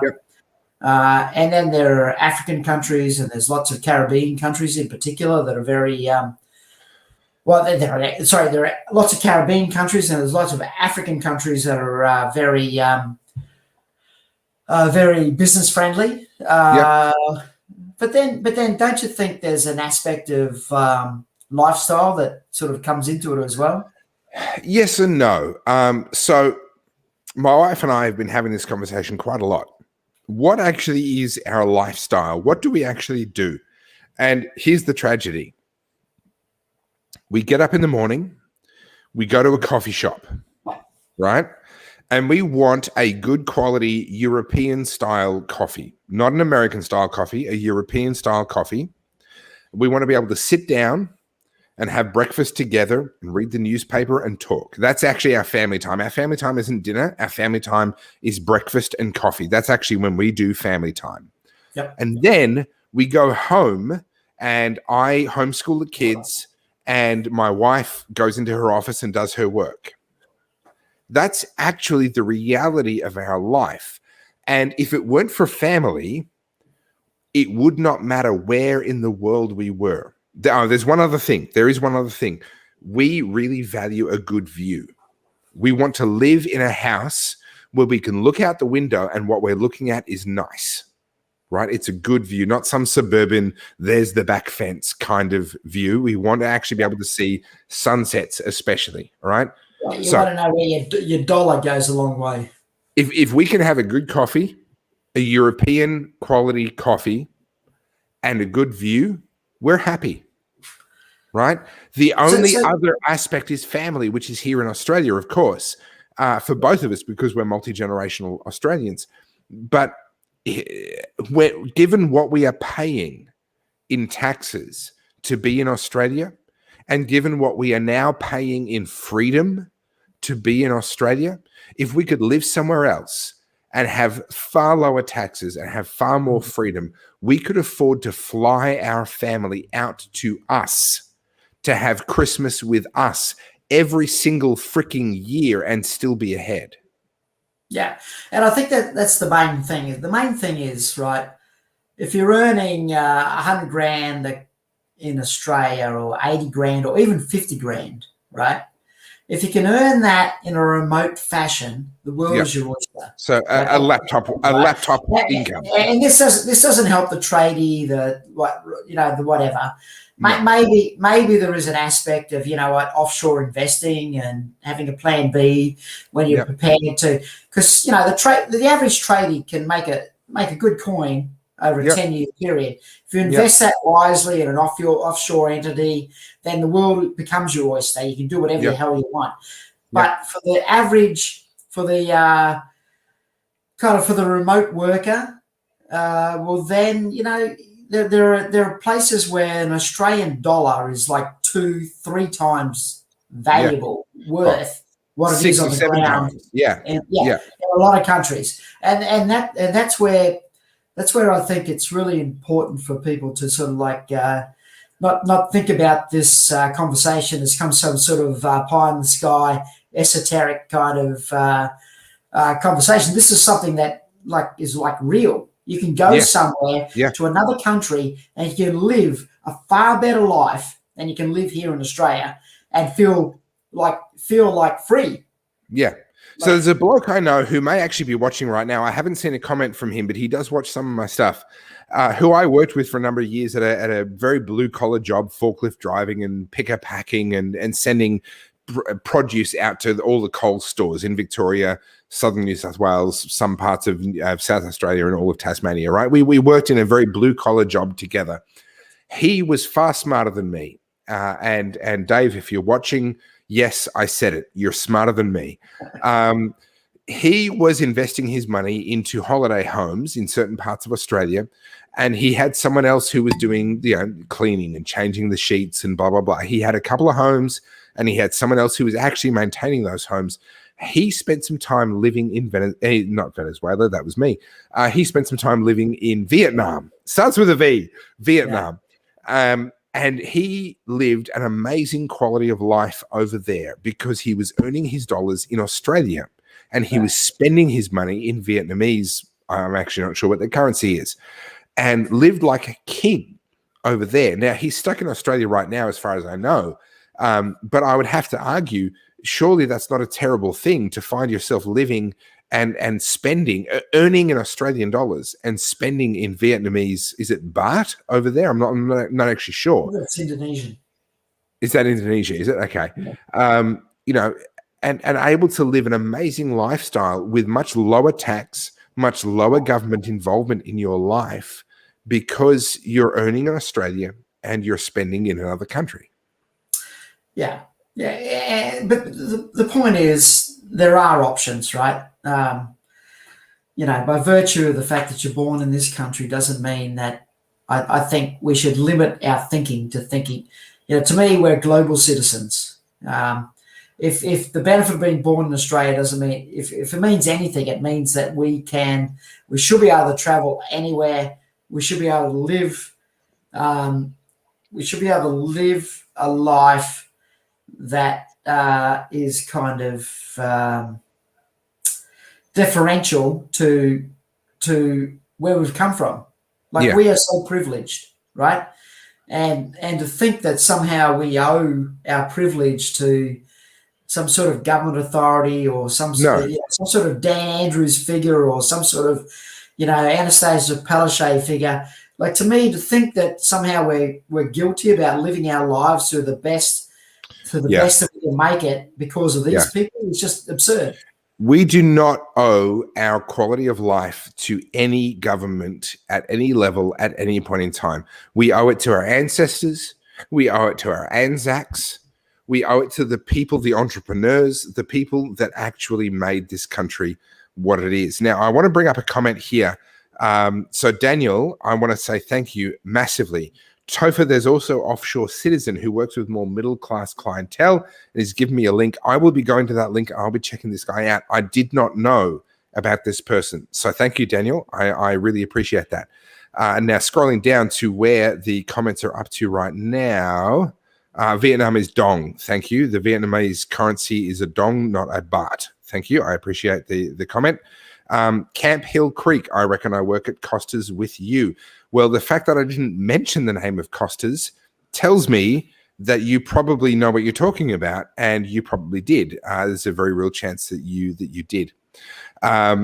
So this idea that we owe it to our government to stay here and keep paying taxes. No, I'm sorry. The last 5 years of hell of trying to get the government's permission to build a brand new go-karting facility here in the southeast of Melbourne has told me that I owe them fucking nothing. And I apologize for the expletive, but honestly, 5 years of my life has gone into getting a piece of paper from the government that gives me permission to build a new facility that will create 35 full-time jobs, will create hundreds of thousands of dollars a year in tax revenue. Not only have they made it hard for me, but actually, if I ever succeed, which is not yet certain, but if I succeed, they will then view it as my obligation to pay them even more in tax. This is insane. Topher, if we, you know how we talked about the libertarian response to COVID, right? And we asked people to imagine, well, there is no government. Like, we should also, as libertarians, we should ask everyone to think, well, imagine, what if Australia had very little government? Yep. What if Australia went back to where government was 5% of GDP instead of 35% of GDP? What if we went back to that? What if we went back to that kind of scenario where the government wasn't there to help you, the government was there to protect you? And would life be better or would life be worse? And now you and I will agree that life would be better. Sure. This is essentially the argument we've got to make, right?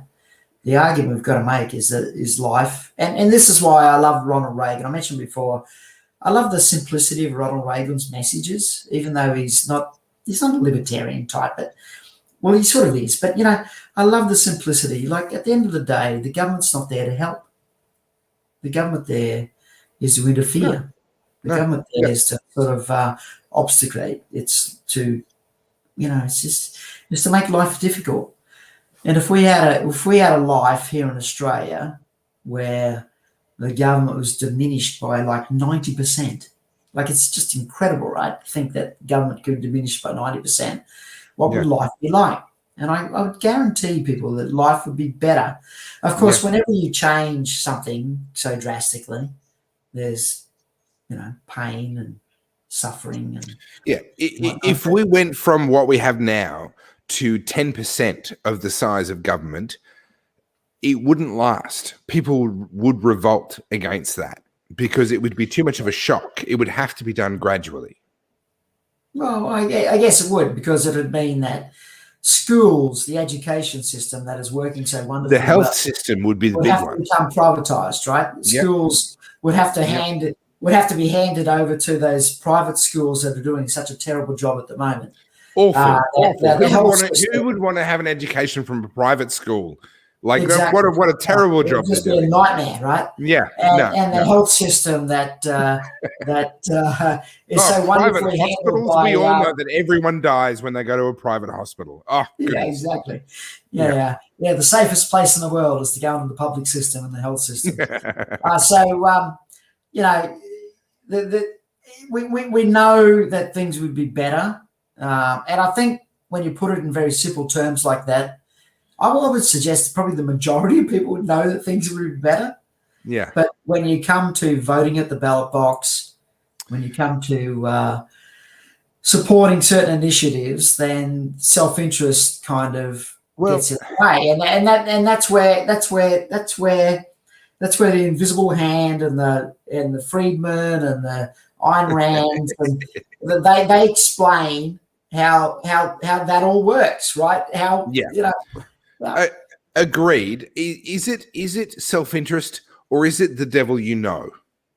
There's a certain degree, I think, in when we start to talk about political philosophy, there's the devil you know. There's the expression that I think is true that everyone is a libertarian in at least one area of life. Right? Everyone's a libertarian. So you might be a libertarian in the area of your particular business or industry or in some particular social area or what have you. Everyone's a libertarian in one particular area of life. The problem is that they're not libertarians in principle. What defines a libertarian in principle is that we defend the freedom of people that are doing things that we actually don't agree with. We don't actually like, and we look at that and we think, you know what, that's actually a bad choice. And we think that your life would be better, in our opinion, if you made a different choice. But we actually stand for your freedom to make that choice. Yeah, no, that's right. And I guess other philosophies, pretty well all other political philosophies, believe that the collective should be free to make decisions over your bad choices and protect you from your bad choices. And that's essentially the disconnect between the two. Like the libertarian philosophy stands alone, and all the others, political philosophies, stand apart. They're all versions of the same thing. Correct. All they're arguing over is what area should government control. That's actually, when you look at conservatism, when you look at progressivism, when you look at left versus right, all they're arguing over is which areas of your life should the government control. Only libertarianism and anarchism are actually saying, well, hang on, should the government control that in the first place? Yeah, that's spot on. And so, for me, I've made it. So when we start talking about this, we're down at the end of the funnel, right? We've got like a 2% slither of people that are going, yeah, I agree with that. The rest of the people are going, what the fuck are they talking about? That's right. So I've made a decision to move up the funnel a little bit more and talk to a broader with my CPAC conferences. What does that look like? What's that? What does that look like? Who is that audience? Well, that audience, you got to make a choice, right? Because the funnel's not directly. So libertarians believe that there's a spectrum, right? It's an authoritarian spectrum. There's like high authority and low authority. Yeah. And unfortunately, only 2% of the population see that. They only believe that. The spectrum that the rest of society basically subscribes to is a left and right, authoritarian. Yeah. Which is not about more authority and less authority. It's about authority over these things or authority over those things. That's what they're arguing about. Correct. When I go left and right, when I start at libertarianism down here, and when I start to go up and I got to make a choice where I fork, well, I look at the end game and I see the left being very authoritarian over everything. Yeah, and I see the right potentially. Well, I see the right absolutely abhorrent, right? I see Nazism and I see Marxism, right? So neither of us good, but I see on the way up. I think I can talk to these people a little bit more, and I'm not sure I can talk to these people. So I'm an ex-president of the Liberal Democrats, right? Sure. And so it's a Libertarian Party, and you look at the history of the Libertarian Party. We've got David Leyonhjelm, who to me is intellectually a very incredible politician, for the time that he came into the into Australian politics, and he was a senator that articulated libertarian values. And I look at him and I think, well, who did he speak to? He was articulating, like, he was pro-gay marriage, he was pro-left-leaning policies, but it never grabbed with the left. The left, no. And it does. You throw it in their face and they disagree, Sure. and yet a lot of it sort of grabs with the right. And I think the way I look at things, I think, it doesn't matter whether I agree or disagree with this. My effectiveness should be driven by where I think is the most effective market for me to pitch into. Okay, so this is a really important thing. Effectiveness versus sort of, I guess, purity of idea. This is a continuous libertarian problem that we have. We had it with David Leyonhjelm, we have it with David Limbrick, we have it with Tim Quilty, we had it with I'm sorry, but I forget his name. There was a lower house MP in WA who was with the Liberal Democrats. Aaron Stonehouse, thank you. We have this problem of purity versus purity versus pragmatism. And I think this is a really important thing for people like you and I to discuss. There is a political reality in this country. And every time, if you're a politician, if you're an MP, let alone a premier or a prime minister, every time you advocate for a change, you are spending political capital to do that. You only have a certain amount of political capital. You can affect a certain amount of change, and that's it. That's all you get, right? And then if you try and push beyond that point, you lose power, you lose influence, and ultimately you lose office. There's this contest between, and this is why, in my opinion, so many good people go into the Liberal Party, pardon me, and to a lesser degree the Labor Party as well. There are some good people in the Labor Party as well that have liberal ideas, liberal in the classical sense, not in the modern Australian political sense, liberal in the classical sense, pro-freedom ideas. And yet once they're in that machine of the political party, we don't see it. It doesn't come back out again. And this is an issue of the political capital. Can I put to you a question without notice? I've given you no warning whatsoever on this question. If you were the Prime Minister, but you were faced with the realities of political capital, there's only so much you can do. What changes would you make in Australia to try and make Australia a better place? What would be your first, what's the low-hanging fruit? What can we change? Well, thank you for acknowledging that you gave me no warning on this, as opposed to the warning you gave me on all those other fucking questions, right? That's right. None whatsoever. None at all. So if you're Prime Minister, it's a very good question, isn't it, Topher? It's a brilliant question. So to me, the big game in town is Corona, right? Sure. So if I was a Liberal Prime Minister, I would take this opportunity right now to articulate Liberal values, right? Sure. I would say, this is the moment. And maybe I would argue that the moment before was the time, but you've asked me the question, what would you do right now? Right now. What I do right now, I would push in on Liberal values, and I mean classical Liberal values. Okay, define those for me, because not everyone knows what that means. Classical Liberal. That's not a term that everyone. Not American Liberal values, but European classical Liberal values, which is small government, freedom of choice, belief in the individual. And if I was the government right now, I would do that, because you know what? I wouldn't do it just because that's what I believe in. I would do it because I think the political winds is right there. It's right there to change. And I think they've even sniffed it, to be honest. I think they I think they've got a sense of it and they're testing it. But I think if I was Prime Minister, I'd push in, because you know what?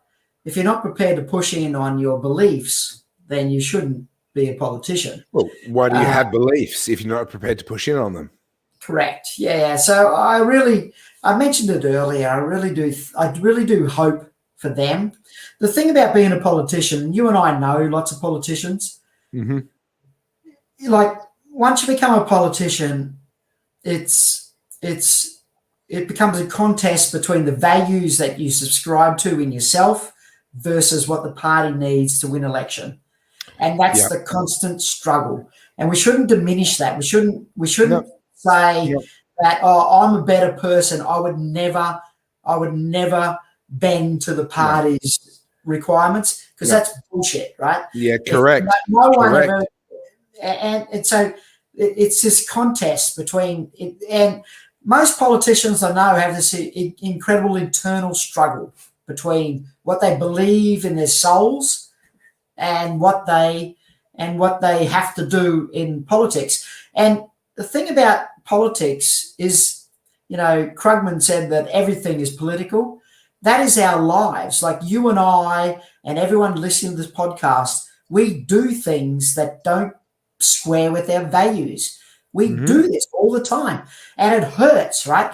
The most, the people that suffer the most, the people that bloody, feel like their life has no meaning. They're the people, and we're all those people. We're the people that do things that don't square with our values, right? Because of our work, because of our friendships, because of our family. This is the thing, right? So we should be very careful to be overly critical of the political class, because we're all suffering. We all suffer the same problem. Maybe the political class, because their jobs are so directly related to what they say, maybe they suffer more than us. I mean, politicians do suffer. Look, that's because we put them on them. I know some very good people that have gone into politics, and the person they are post-election is different to the person they are pre-election. And I don't think you know this, Andrew, but I've been going through the process of deciding what I'm going to do. We have a federal election coming up in somewhere between probably March and May of next year. And then in Victoria, we have a state election coming up in November of next year. And I've been going through this process of trying to discern what is the right thing for me to do. Do I stand? Do I not? I've been asked to stand ever since I got into any kind of public commentary and political kind of commentary that I've done for 12 years. I've been asked repeatedly, over and over again, would you stand for this party? Would you stand for that party? And I've always said no, right? It's just a hands down no. I'm just not going to do it. But this time around, I've found it actually much more difficult to just say no. So this is a very live question for me. But one of the real problems that I have is that as I look at good people that I know, that I knew for, in some cases, years before they ran for politics, after they got elected, they were a different person. Yeah. And I would be kidding myself if I thought that I was going to be any different to them. If I thought that I was going to be somehow magically better than them and still be the same person, blah, blah, blah. There is something about the incentives around politics that changes people. What is that? Well, it's life, Topher. It's life. I mean, if you have philosophical belief that you shouldn't hurt people, and you become a warmonger, This is life, right? So if you have philosophical belief that doesn't square with the politics of the day, then you need to either change to that or you need to withdraw.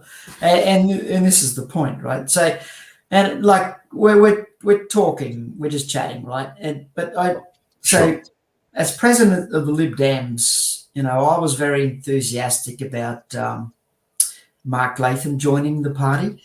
Yep. And so I signed Mark up, and Mark and I are good mates. Like, we don't need to. This is not something that needs to be checked with him. Yeah. And and the big thing with Mark is that he's got libertarian instincts, but he's not pure libertarian. Sure. Right? And so the Liberal Democrats is kind of like a libertarian party, but it's not pure libertarian. But where are the boundaries? It's very difficult, right? And one of the issues with Mark was that he had a lot of support, but didn't have 100% support on the national executive that I was president of. Right. And Mark said, look, if I don't get 100% support, I'm going to get undermined. So can you please, we need to get 100% support. And we did everything we could. And he didn't have 100% support. He maybe had 2 of the 9 that didn't support him. Sure. And he said, what do you think? And I said, well, the problem is we've got a mismatch of values, right? And it came down to like gun control, right? And I said, well, at the moment, the party believes that, gun control should be loosened, and you believe that gun control should remain the same as it is. Yeah. And he said a very, very interesting line, which I've very much taken into my thinking about politics. And he said, well, no one's ever won an election taking policies that everyone hates, right, to the election. Yeah. And that's true. I thought about this, and he's like, you can't argue with what he says, right? Yeah. Yeah. But everyone's saying this is what you must subscribe to. So he had this mismatch between what he believed and what at that time the party believed. And I remember having a conversation and saying, look, mate, you need to find another party. And it was the right conversation to have. It's not the best conversation to have for the Libertarian Party that I was representing, but sure, he's not the right fit for the Libertarian Party, and Mark's not the right fit for that. So he found a fit that was better, which was One Nation. Yeah. And this is the thing, right? At the end of the day, politics comes down to values, right? Yeah. And the George Christensens and I know that we all know these guys, the Craig Kellys, the Nicole Flints, at the end of the day, they exit out of politics, and they won't say it, but what it is, it's a mismatch between their value set and what the party demands. Okay. And this is the nature of politics. This is what it is. Topher, if you're going to go, I'm interrupting you, but if you're going to go into politics, mate, you need to make sure that you got a fit between the values, between your family and your lifestyle and everything you believe in, and then the party that you want to represent. And I know what you're talking about. Others may not, but this is the essential question for every politician. You're not interrupting me. I was trying to interrupt you. This is, I think, a fantastic question to spend a moment on. The conflict between purity and pragmatism. And this is ultimately what I think all politicians are faced with. And this is what the politicians that I mentioned, the people that I knew before they went into politics, then they went into politics and they became a different person. What ultimately happens is they're faced with this question. If you do not get reelected, if you are not a politician, you do not have any say at all. So here's your choice.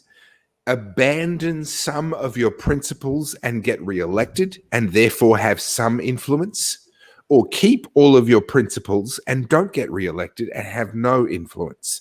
This is the problem that many of our politicians are faced with. Yeah, that's exactly right. I can't see a way to break that nexus. I can't see a way that a genuinely principled politician who's a libertarian can continue to be re-elected in Australia. I can't see it. Well, it's not even a libertarian problem. It's a Liberal Party problem. It's a Greens problem. It's a Labor Party problem. Joel Fitzgibbon has seen his value set disconnect from the value set of his party, right? Sure. There are the Green politicians that have seen the value set of concentrating on the environment disconnect from the now political imperative to focus on social issues. So this is just the nature of the beast. And I really do admire people that decide not to run, like not to run. And I could give you 20 names where I've spoken to people and we've talked about this, and they say, you know what, I'm not going to run because I won't be able to stomach it. And it's like, and I admire those people so much, but you never hear of them. But they're the principled people. And then you've got the naive people, which is 90% of the rest. And then you've got 10% that are the Machiavellian, right? Yeah. They know exactly what they're doing. They know exactly this is political expediency. But they're only like 10% of the people that actually run. Most politicians just struggle. They struggle. So you mentioned Machiavelli. Can I recommend, there's only 80, not even 90 people watching now. If you want to understand what is happening in politics today and you want a wake-up call that will make you go looking for a plan B, read Machiavelli's The Prince. That will wake you up like nothing else will. And Coops, I am actually at very, very close. I've not made a 100% decision yet, but I am very, very close to arriving at the decision that I will not run in any capacity for any party. Because as I look at it, number one, my first loyalty is to my family. Yeah. And it's very difficult for me, if that's my first loyalty, it's very difficult for me to justify running for any party. I was offered the lead Senate position in a fairly significant party that would have a better chance of winning a Senate position than, well, let's just say they were the fourth. The top three all got Senate positions in the last federal election in Victoria. They were the fourth. And I had a shot at the lead Senate position in that party, and I've turned them down officially, right? I've spoken to them. I've turned them down. I did give them serious consideration. I did think about it. I did go through and ask myself the question of whether this was how best to use my talents, whatever they are, my abilities, my communication, etc. The Liberal Democrats, of whom you were the president, they were not fourth in the last federal election in Victoria when it comes to the Senate. And I've had a chat with John Humphreys, who's the new president, one of the founders of the party, but also the new president. And my inclination right now is not to run at all. And this is a combination of a couple of things. Number one, I think I can have more influence where I am outside of politics, having slow chats with people like yourself, talking about politics, educating people, helping people to understand. Number two, I don't want to put my family through that. Yeah. There is a family cost. There is a human cost that comes with running for Parliament. You know, I get criticized sometimes for being a little bit too nice or a little bit too soft on people who are politicians, people who are MPs. I give them a little bit more grace than some of my viewers and some of my readers would like me to. But it's a genuinely difficult position to find yourself in. From your perspective, Andrew, and without wanting to end on too negative a note, but you know, I'm mindful of the fact that we've been going for over 3 hours. I'm halfway through a bottle of scotch. Is there genuine hope for Australia, given where we are right now? Put aside all of your idealism, put aside what you would like Australia to be. Look at where we are. Look at where the opinion polls are. Look at what the Australian public want. Is there a way back from where we are right now? So I'm going to start with interrupting that question with a comment about your personal circumstances. Sure. My view on politics, and perhaps it was articulated earlier, is that you need to do what's best for your philosophy, your life, right? And if your life, and when I say you, I mean everyone. Like, if your life is best served spiritually, and it doesn't mean a belief in God, just like spiritually, if your life is best served by going into politics and making an impact that way, then we should all support that. But you should never do it for someone else's benefit, a party's benefit, or being leaned on someone. And if your life is served by going to the protest or going overseas or looking after your family, then we should support that as well. What was the second question? Look, it's a difficult area. It's a really, really tricky area. It's a very tricky area. I actually want to go right back because I'm ready to wind up for the night, mostly because I've had half a bottle of scotch and I'm done. But much earlier in the evening, people are asking me, "What's the plan B? Where would you go outside of Australia? Where would you go?" So let me summarize this. I'm going to keep fighting. Yes, I'm going to try and be there at the protest on Saturday, 2 days' time. Now, I don't know. Maybe the police are going to show up at my door and arrest me between now and then. Maybe they will. Maybe they won't. I don't know. I've had insider tips from the police telling me that they're going to arrest a lot of people on the Friday before the protest. So maybe I'm one of those people. Maybe I'm not. I don't know. But here's what I can tell you. I will keep fighting for Australia because I love Australia and I think what we have is amazing. But what we have is not because of the people who are alive now.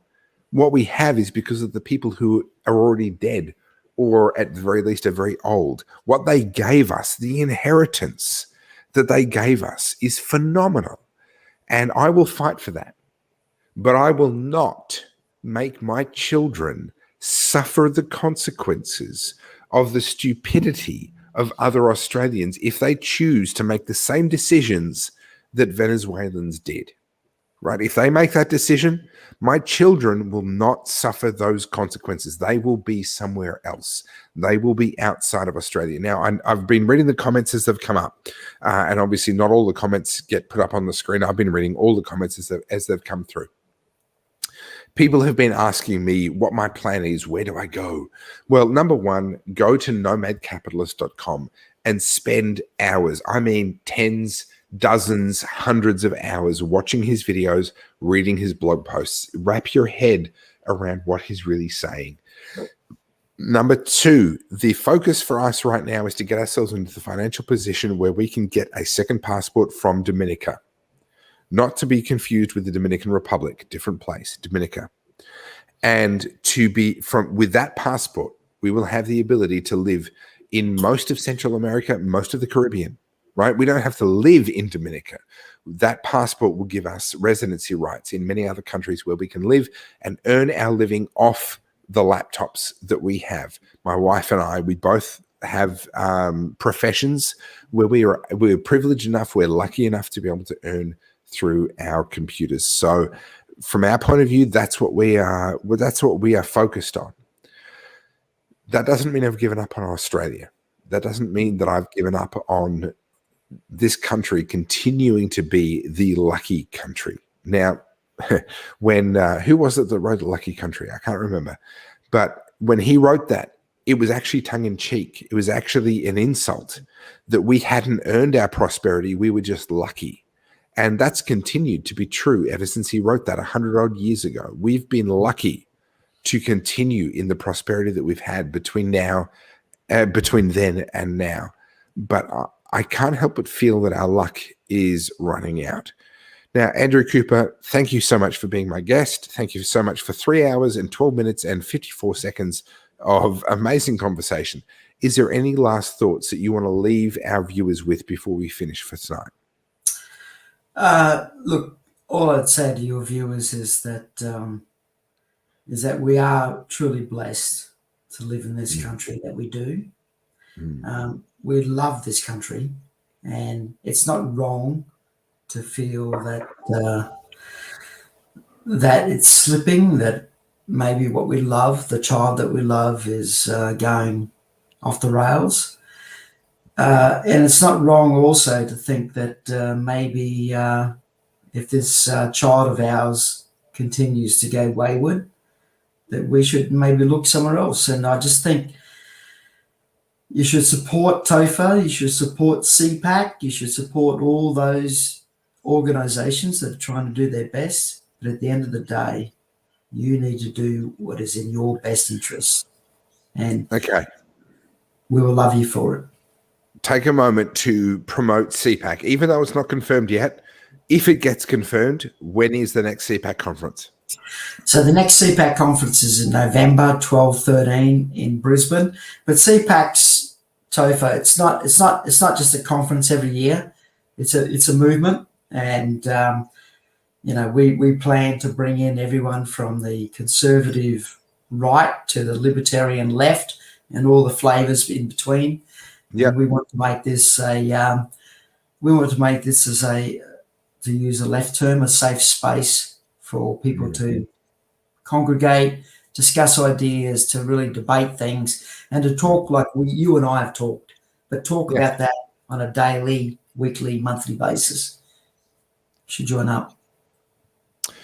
Well, Andrew, I am tremendously grateful for your time. I'm tremendously grateful for the fact that you chose to stand when the government came for you. I personally take a lot of courage out of that, because I'm expecting the government to come for me at some point in the near future. And the fact that I'm not the first, I'm not the only. Obviously, there certainly have been others, Monica Schmidt being one right now. Let's not forget, she is still in prison right now as a prisoner of conscience for her rejection of the onerous bail conditions that were placed upon her as a condition of her getting out of prison. So if they come for me, I'm not going to be the first, right? I'm not trying to pretend that I'm like some martyr here. I won't be the first. I won't be the last. That's the other tragedy about all of this. I won't be the last. I will be just one among a few people that the government has come for because we chose to stand. When history, and none of us choose this. Andrew, you know this very well. When you started the CPAC conference, you didn't think that you were going to have to become a central figure in a high court case against the federal government. And that's the same for me. When I spoke way back on April 25th, 2020, at the very first Victorian anti-lockdown rally, I didn't think that it was going to come to what it has today, and yet it is. So I will stand as best as I can, but ultimately I will make the decision that is best for my family, for my children, and for their children, because I owe them my first and highest loyalty. I will do what I can for my country, but if my country does not want me, if the tide is going out, then I will look after my children and my grandchildren. I do not apologize for that stance. And Topher, thank you for inviting me on this show, and I want to assure you that everyone that's watching your show watches my show, and everyone that's in the broader community, when you get arrested, and it's when you get arrested, mate, we are fucking there for you. Thank you. Thank you. I appreciate it. And my position, my decision is, if they try to impose unreasonable bail conditions, then I will not accept them. If they have reasonable bail conditions, yes, I will accept them. I will choose to accept reasonable bail conditions and spend the time with my family, with my 5-year-old son, my 1-year-old daughter. Of course I will do that. I'm a human being.